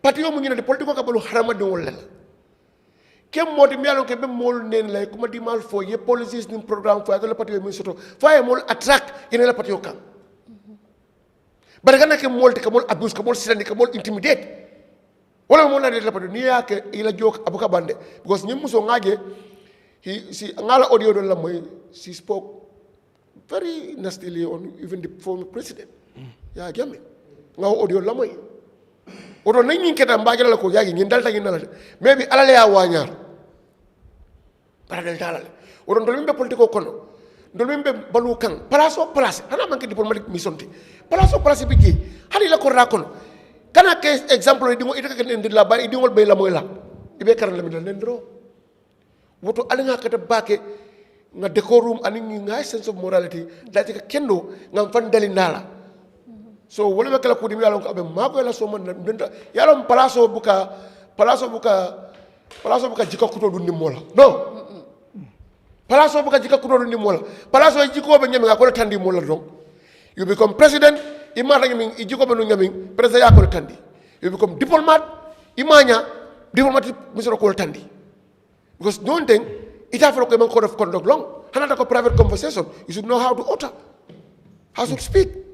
So you know muntala kumoti very unfortunate adung fanang akami for at the level of presidency nyemi for to nyalam ibuka ni sobe sita binola ko katara jelle you know hari loi da se excel ka ko plea of mitigation ngabara loi ta bi jelle despite ko ila fen ko ila offense ni warta nyaaw ya loi give you that chance and also God also have that prerogative to say well I should have sentenced you this magnitude but I just regard the plea of mitigation, I have to commit it to this. So woto kula mi yalla ko o fana bi jele ni mandi ya president way ata dimbala akeje be ni manyala ata dialay. But sometimes circumstances can come, me alone ko you know it will make you in a very funny position. Sometimes I'm all of it. Thank you. Aminata. Wa ñun dañ ko ñaawlu because foog naa ne diplomatic corps bi and especially koo xam ne yow diplomat nga Gambia ngay represent. You representing the entire nation foofu fam nekka kon su dara waree xew si réew mi mu gaaral si kàddu waaye mu ëlbate ku gaaral si ay saaga jëmale ko ci ay nit ak si political party loolu dañ koo ñaawlu. So te li nga xam ne comme ni ko ñëpp waxee rek ak ni ko suma naataango bi waxee léegi dañ gis ne politique yi Gambia lu bari daf see laxaso tuuma am na ci politique fenal am na ci politique sàggante am na ci politique lu waral loolu mooy ne dafa am ñoo xam ne ñoom daal lu ñuy def rek toog si WhatsApp bi di saaga nit ñi te loolu man gisuma ko munta add substance si li nga xam ne mooy réew mi munta add substance si li nga xam ne mooy waxtaani réew mi penc si li ñëw pencoo because réew foog ñu waxtaane ko lépp lu nga xam ne moo fa am o doxalini réew mi o naka la ñu gisee réew mi nuñ koo doxale loolu waxtaan moo ko war a yóbbu su dara xewee ku nekk mun nga see gaaral sa kàddu waaye en tant que diplomate war ngaa mun a xam loo war a wax ak loo warta wax bi mu ko doon wax nag ki mu ko doon waxal it's a private conversation boo xam ne moom ak nit la kon yow mi nga xam ne sax en tant que politicien muy man muy keneen ak keneen war nañ see jàngat even those whom we think they are close allies of ours bu ñoo waxtaan ak ñoom lan lañ war a wax ak ñoom because fu mu nekk nii jamono bi fu mu toll nit ki war ngaa bàyyi sa xel especially ci lu demee ni lii foog naa ne si nit koo xam ne diplomate nga xaaruñ ko woon ci yow te dama foog ne comme lu taranga wax mooy ministre bi foreign affairs li mu wax mooy ne suñ diplomatic corps bi war nañ leen a mun seetaat te man dama foog ne loolu war naa am because keroog rek ñu ngi doon recall just before this audio came out ñu ngi doon recall me and few people were recalling some of the scandals that came out from our diplomatic corps and some of them are very embarrassing honestly kon suñ diplomate si balaa ñoo dem foreign service war nañ leen a tàggat leen ci seen code of conduct te man dama fii ne lii lim def nii waroon naa tax ñu recall ko or anybody koo xam ne yaa ngi ci diplomatic service bi te def nga loo xam ne jaarut yoon maa def nga loo xam ne jéggi na dayoo war nañ laa mën a recall waaw whether apologize am na ñuy wax tamit ne bu fekkoon ne feneen la bokk mënoon na ci am problème police mun nañ koo kool fu correctionné wala yu mel noonu waaye yooyu yëpp dégguñ ko ci anyway Mr Dia yow noo ko gisee suñu ambassadeur bi Fatoumata Diaw Cissé kàddu yi nga xam ne yëkkati woon na ko waaye doo mu ne waxtaani néeg la waaye tegginewut ba waxtaani néeg boobu nag moom mujj feeñ ci biir penc mi waaw moom ci boppam demee ba apologize rek jéggalu ci kàddu bi nangu na ne waxut lu baax lim def tam nekkut lu baax dem na mu jéggali ko bugga naa wax ci ñaari mbir benn mooy social media ñun loolu lañ jàngale ko di ci liggéey ñu bari dañ koo jëfoo waaye xamuñ lan la mus naa am benn training boo xam ne National Youth Council ñoo amoon workshop ñu jox ma pour ma wax ci mbiri social media about fake news ma ne leen fake news amut information la rek am nga su ma bindee fen tasaare ko ku ko riit mun naa am mu gëm ko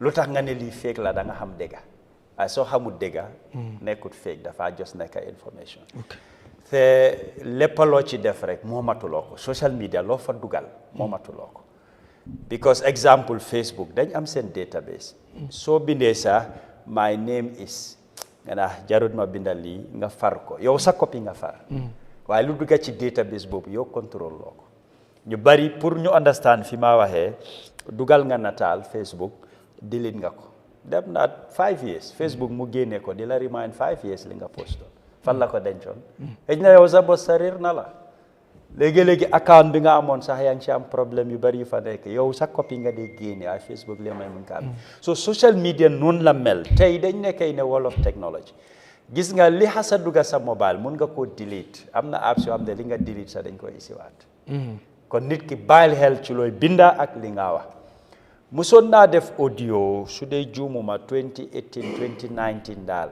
walaay boori 2020 li taxoon ma defoon audio boobu in one of our APRC forums la dama gis ne ñu bari ñoo xam ne ñu ngi ci foreign service bi nekk ay diplomate ñu ngi politique ba ci forum si da ngaa wax dara ñu tontu la ñuy defantee yow ma gis ne loolu is not ethical as a diplomate dafa am fiñ la séntu moo xam consul nga moo xam ambassadeur nga wala leneen dafa am liñ séntu ci yow te réew nga fa nekkal man li ma wax képp koo xam ne mu ngi ci foreign service duñ wax ne ok kii politicien la moo tax ñu appoint ko appointuñ la nga dem fa politicien dañ la appoint pour nga dem nga nekkal fa réew mi pour man war ngaa jël politique teg ko boor di moment ñu appoint la political place feeñ la weer bu dee loo cee am tur la ak coow waaye joxut la sax dépasse léegi ñu jël la ne demal toogal ñu wala nekkal ñu ci réew sanga wala place sanga nga le pour man loolu nga war a gën a fulal ngir réew mi moo ëpp political party and generally laay wax képp koo xam ne appoint nañ la foreign service soo amoon place si parti delloo ko soo nekkoon si parti tegal politique bi nga focus légal dëkk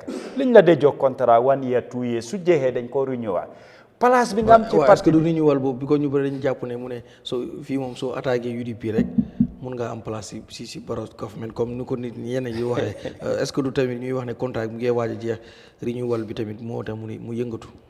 non man gisew ma ko foofu du mbiri attaque UDP wala keneen gis nga du ma musa soona ci di ko wax naa ko ba tey Pastef ñu ngi koo def mooy assessment képp koo jox place assess ko man wax naa ma ne foreign service koo fa yóbbu Pastef defuñ dara 3 months 6 months waru koo passé ki nga yóbbu place seetal lan la liggéey garmi su liggéey Dudu Ja liggéey di isi ko nga jël MC Cham yóbbu ko MC xam na ne 6 months laa am su ma deful dara du ma fa yaaga waaye tey foreign service de da ngaa dégg ñeneen sa ñu ne la lobbil nga dem foreign service pour lan yóbbul sa famille ngeen dem enjoy so ñun dëkk bi taxpayers money dañ la war a fayal pour yow ak sa famille ngay enjoy what do you give back waaye ndax ñu ngi def assessment boobu am na ñoom ne nekk nañ diplomate fii ay ati at lan lañ musa isi fii ci réew mi fiñ nekk sax di la represent lan lañ fa musa liggéey waaye assessment moo du am soo gisee ñu bari dem fa ba di fa xeex ay yi fi jàngaleñ jotee wala kii nangam la nekkuñ di leen assess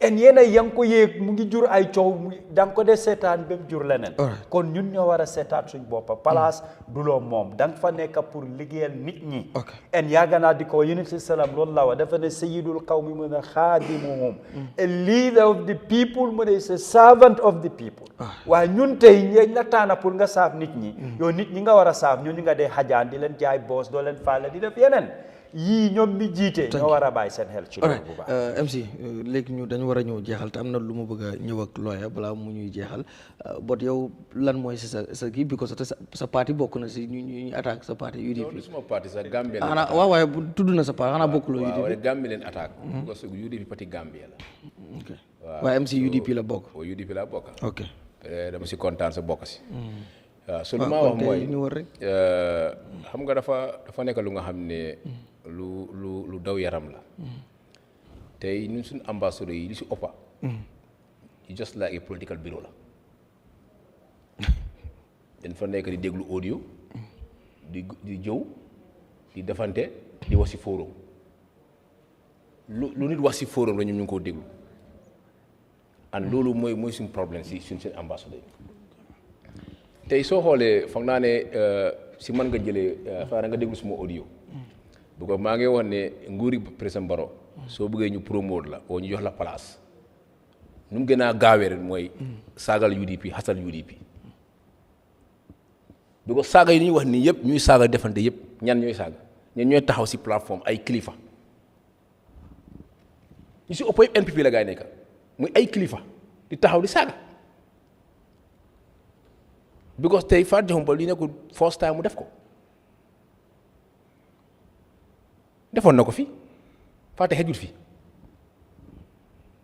def na ko fi diggante mooy Jammeh génn fi audio wax lu nekk ak Yahya Jammeh ak tey lu munti am tey si ko suuf léegi Fatou Diakhoumpa di Fatou Diakhoumpa Yahya Jammeh moo tax moo ko jox speaker of the assembly jox ko lu nekk wala génn fi audio bu garaaw sax ak abat Yahya Jammeh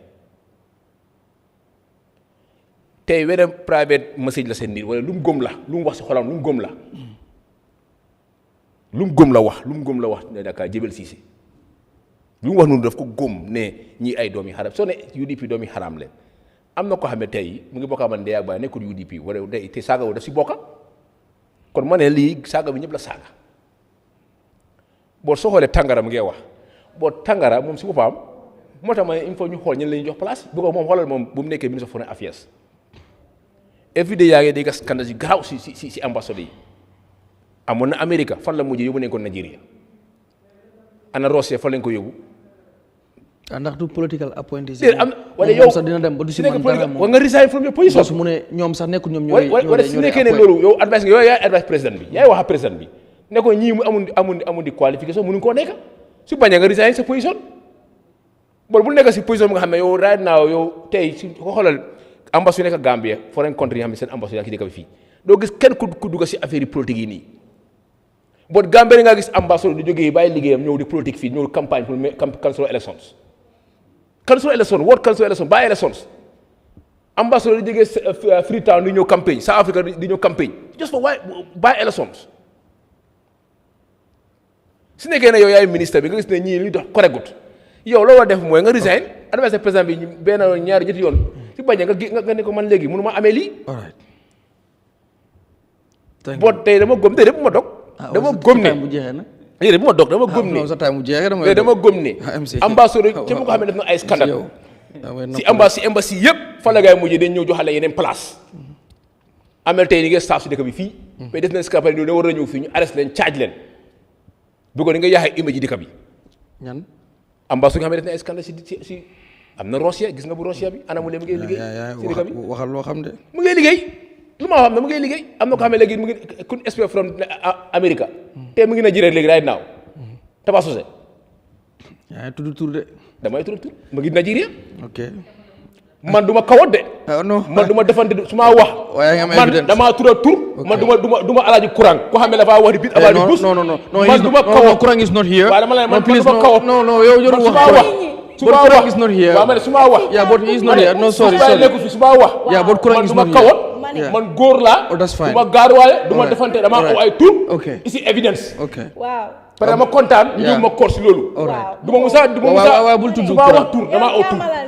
man damaa oo tur du ma gaaruwaale du ma defante. su ma oo dama oo néem dama ne Duuru Ja moo def lii ak lii ak lii. waaye du ma ñëw di wax ne du sangam ni yaa ngi te tur laay oo laay jaar. ok te teg ko fu óor. ñi mu wax ne ñoo def scandale ba ñu war leen a teg si yoon. na wax lan la def ba lu waa war leen a jàpp. waaw loolu dinaa la yow la ma laaj. dinañ si ñëwaat man gan bi moo maa laaj. ok all right. man gan bi moo may maa laaj. that is fine honorable MC Thiam. lawyer ñu ngi ñëw jeexal soo bi du si des bariwut but quickly dañ bëgg a ñëw si xam nga ñi ngi wax waxi di Public Order Act di wax ne comme bu gars yi bëggee tere nit ñi protest foofu lañ dee laaxatu doo constitution bi daf ko mention clearly koo xam ne Gambians bu ne am na right mën a génn fenn bu amee lu ko naxari mu dem taxaw fenn kii ko waaye Public Order Act bi li ñu bëri dañuy wax ne bu ñu ko fi indee loolu mooy ci la police yi di laaxatu pour mën a deny citizen benn bi gala bëri na yu ñu deny but the most recent ones bokk na ci gala mooy Gambians Against Looted Assets muy ndaw ñi génnoon doon ñaxtu ci lu jëm ci di seals of Jammeh's asset ak tamit Sugota Salaji demolition victims yi ñoom tamit di ñaanoon nañ pamit ñu gàntal leen ko tey lan ngay ñëw wax si loolu ñu bëri ñoom ñu ngi correction ne this Public Order Act National Assembly dañu war a def noo xam ne dañ ko fa war a génne pour waruñoo tàggoo wala police bi pour ñu def protest citizen bu ne bëggee def protest rek war naa mën a génne def a very peaceful protest tey yow ban noo ko jàngate. Well, as a peaceful protest, that's something that should be considered. The Public Order Act itself, I believe that it conflicts with the Constitution. Yes, and I believe that it's a colonial law that was meant to control our freedom fighters and to prevent them from reaching their people and educating them about colonial rule and how to end it. So as an independent country, to maintain that kind of law after 60 years of independence is a matter of great concern. Government has a responsibility to ensure that there is peace in the country. But, you know, if people just want to demonstrate, they should be able to do that. All you need to do is inform the government. But the reason why the government has no faith in the people, because these governments, they believe that they are doing wrong things, because otherwise, what's the big deal? Let people go and demonstrate. Monitor the demonstration. If it is going out of control, you put a stop to it immediately. But no, the police, I believe, view citizens as if they are enemies. So the police see themselves as working for the president in office, whereas you should work for the country, for the promotion of democracy, but democracy within accountability, or accountability within that democracy. So if people want to go and destroy other people's properties during a demonstration, you should be able to apprehend them and prosecute them and punish them. But the default position is to say no, especially if those who want to demonstrate are not on the side of the government. Just look at this counter demonstration that has been proposed. Yes. If I'm the president and you come to me with that, I'll just kick you out of the State House. Yes, I wouldn't allow you to do that, because the president is the person who is the greatest beneficiary of peace in a country. Yes, and if people say no, we want to go out and counter Gala, tell them to just go and work and do what they have to do, man. You have no time for that nonsense. But of course, the reasons why they do that is because they get support from these politicians and, you know, so-called party supporters and the like. But it just shows you the nature of our public life when it comes to airing your views. Your counter demonstration against Gala, citizens for something. I mean, really. Yeah. Okay. Suguta Salaji demolition. mbir mi fan la toll léegi because of amoon nañ fi nga xam ne mooy director of physical planning moom dafa waxoon ne ñooñu fiñ seen kër yi wala lands yi wala tabax yi nga xam ne daane nañ ko fi ñu nekkoon noonu it is illegal waruñ fa nekk ak yu mel noonu waaye gis naa ne yow yaa ngi leen di taxawu ndax loolu mooy case bi ndax ñoom fañ nekk dafa illegal wala wuñ fa nekk because dañu wax ne government bi am na ñoo xam ne dañ leen ko jox already tudd nañ ci sax I think Nawek ak Gamtel suma jumur so yow mi nga xam ne yow yaa nekk layokat yi waa victims yooyu noonu lan nga ñu ci mën a wax ci tëgg. Well, I think they just come here and tell stories. Physical planning, Ministry of Lands, they are both under the Department of Lands, they are both under the Ministry of Lands. They know that the Salaji lands belonging to the Kenebaring Kabilo were not acquired. They had no right at all to go to those places and demolish those properties. The idea that you are giving property to Nawek and Nawek is not aware of it. You are giving property to Gamtel and Gamtel is not aware of it. You reserve land for the police and the police are not aware of it. What does that tell you about physical planning and lands and the ministry they are under? It's not true. They didn't acquire those lands. If you don't acquire them, you cannot use them for anything. The law is very clear, Section 22 of the Constitution.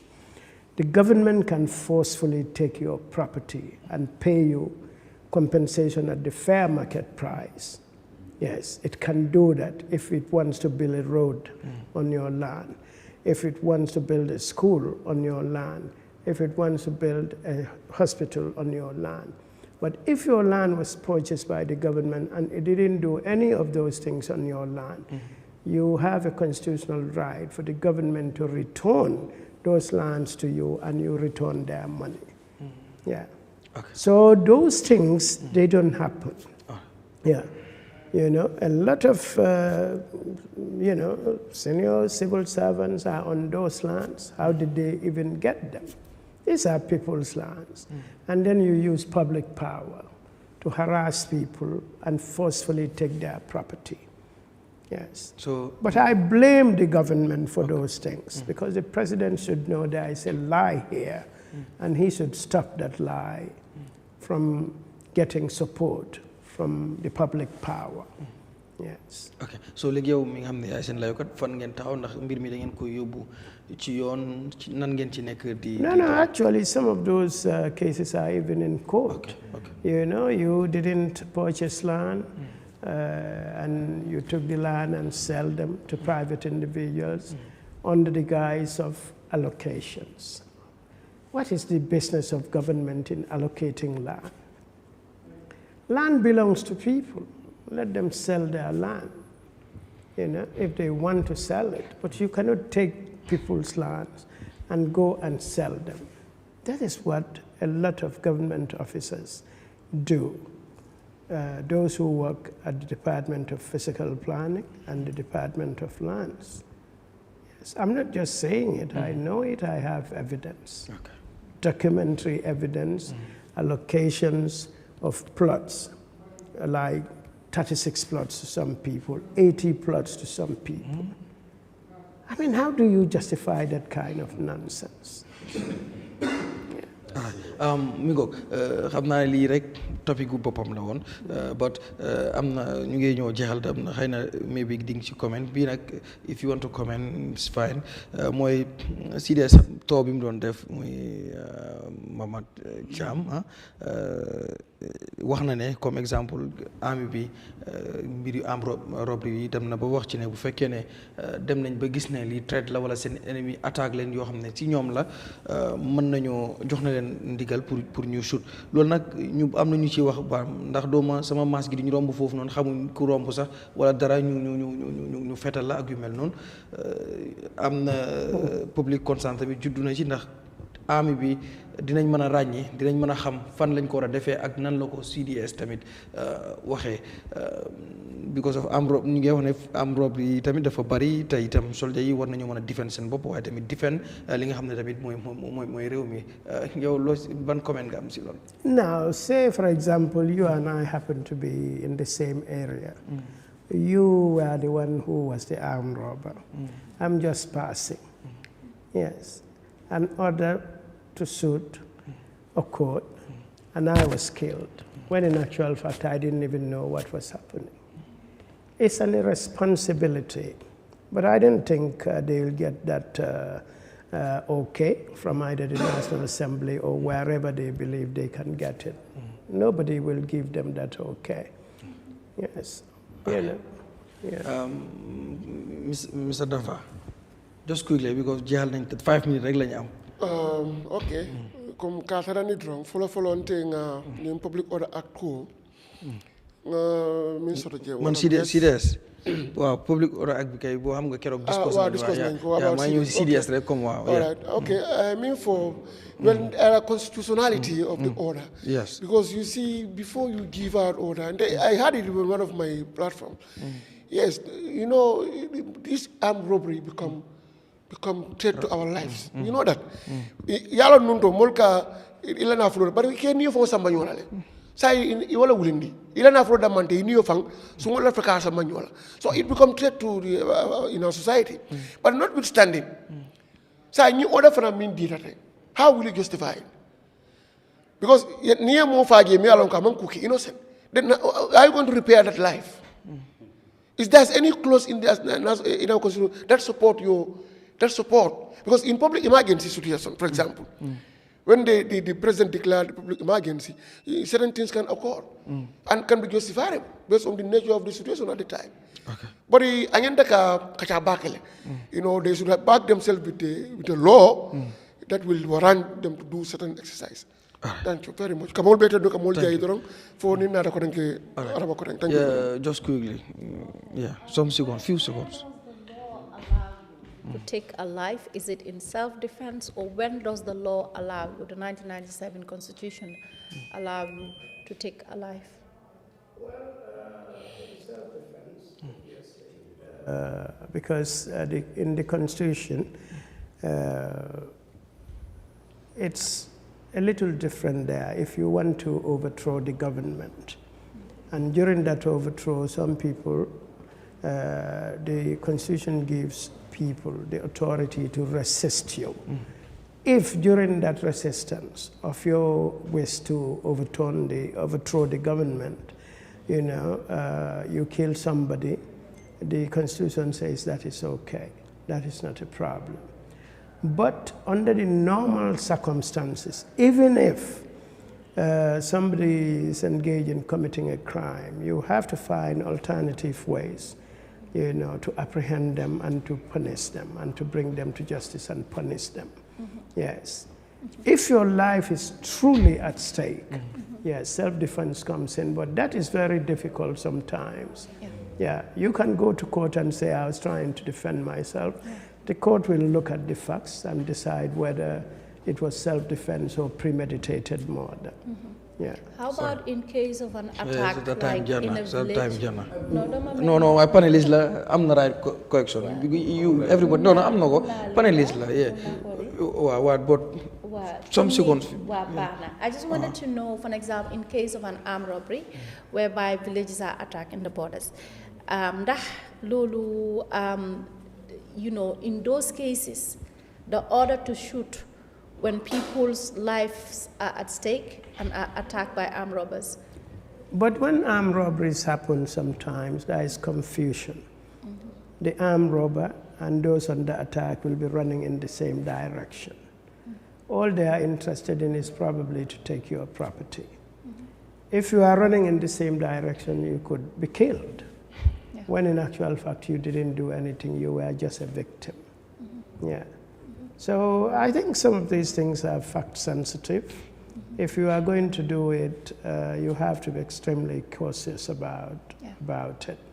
All right. I do agree about that. Okay, all right. Mr. Jah. Man, don't sorry. Okay. Nana mbiri amro ko ñepp nekkat di joy la surtout ñi nekk ci border bi ci frontière. Lima gom ne lim ci wa shoot on site fokk mané jublu na ci ne pour ñu ray leen. And gom na ne the Gambian forces ay professional lañ man tukki na dem ay dikka yo xamne ñom jaar nañ fa wala ñu liggéey ak ñom man fofu la amé information yu bari about comme suñu army bi nu mel du police lañ wax wala immigration wa army bi la ay ñooñu they are well trained amro ba si jógee ci biti di dugga ci fii suñ déggee loolu dinañ ko xalaataat nañ ko seetaat nañ xam ne nit ñi tam toogewuñ fa loxo neen pour man yi fi sécurité la li tax mu wax ko ak niñ ko war a defee gëm naa ne lii xew ci boda bi foofu dina wàññeeku wit santaane buñ def nii en army bi tam duñ jot rek di shoot randomly man gëm naa ne they are professionals te dinañ def seen liggéey ni mu waree Mr. Thiam foog naa ne am roba si dañ dee sonal si booda bi bu baax and foog naa ne nit ki tam mënut a amee am mu ñëw di la attaque nga tii sa loxo waaye soo nga dee da ngaa toppa luwaa so dama gëm ne di CDS man order bu mu joxee noonu man gëm naa ne loolu dafa war a am because am roba si du def si booda si dafa garab da ngaa gis ne dañu dugg si biir daaji seen bitig yi jël seen àll daw ak seen feteel so yow soo téyee am waaye ñoom ñu attaque la nga toog seedaal la ñoom ñu rey la so lu mu def am na du si ëpp sax dañ dee mandi dañu use drogue la dañ ko use so yow dafa nga self defense sa bopp so gëm naa ne man am in line with the CDS. All right, thank you so very much. Lawyer jërëjëf, thank you so much, and we are very sorry for keeping you this late. ñu ngi siy jégalu bu baax waaye tamit di xam ne am nañ mbégte si ñëw bi nga ñëw fii because of your special guest tamit ñu bari dañu request on pour nga ñëw fii and honor la tamit ñu am la ci sunu réew am nañ fi guest bu nekk but am la yow tamit it is an honor so ñu bàyyi la rek nga tàggoo. Well, I'm grateful. It's a responsible medium, so I'm happy to be here. Thank you. It's a public service. Myself and all the people here, including yourself, are doing it for country. It's a civic conversation to educate, exchange ideas, and educate each other. So I'm glad to be here. Thank you. I've never been on the same platform with any of these people, even though I know of them from a distance. Yes. Thank you. Yes. Thank you jërëjëf yéen ñuy doon seetaan tamit di gërëm sama panélistes yi MC Thiam Junior di gërëm tamit Essa Demfa di gërëm ki nga xam ne mooy Aminata Korea suñu jigéen bi Doudou Dia di gërëm Mamadou Kourang moom tamit ci panélistes yi la dafa am maa ngi gis ñu doon laajte biñ posé flyer bi Wise Kourang and Abdoulaye Bojang dañ jàpp rek but they will be back suñu réew moom pour ñëpp la comme sometime MC da ngeen day gis sometime tamit mu raar du dara ñoom ñëpp ñu ngi ci seen business bëgg tamit xëy na noppalu waale but they will come back soon incha allah di gërëm Khadija Si di gërëm Bousséri Kanté Aboubacar Manga di ko gërëm moom tamit misoon nañ ko ndax last Wednesday nekkutoon fii moom ak Sirius ñoo ànd order boobu Sirius joxe bi mu ko doon joxe manga mi ngi woon foofu manga xam na si dara so mi ngi doon so ñu ngi leen di gërëm bu baax di gërëm tamit ki nga xam ne moom ma bokk na si ñu ma day ñawal wala di ma jox yére yu si rafet ma koy sol muy My Diva Design nekk ci Tabakoto My Diva Design ci yoonu Tabakoto bi rek soo duggee noonu di mel ni kuy dem Coast Road foofu la nekk ñaw yu rafet lay ñaw ñaw yu góor nag ñoo si man comme yi rek ñaw yi gars yi di koy demi saison wala xaftaan bu gudda grand bu boo bëgg rek ñaw yu góor moom macha allah noo ko bëggee boo demee ñu jaay la piis ñawal la ko tabaski bi tamit boo leen yéexee nag moom di ngeen ñàkk kon leen ko si ndombo bi 75803 26 75803 26 di wis happy belated birthday sama mag sama rak sama mag sama xarit di Ami Sala madame Mbaye di ko wis very good birthday xam naa nag kéeg bi dinaa wax Mr Mbaye mu seen ñu ko ñu dem jëndi kéeg incha allah bokki kon jërë ngeen jëf dig leen daje àllarba bële bu di ñëw ñu fanaan jàmm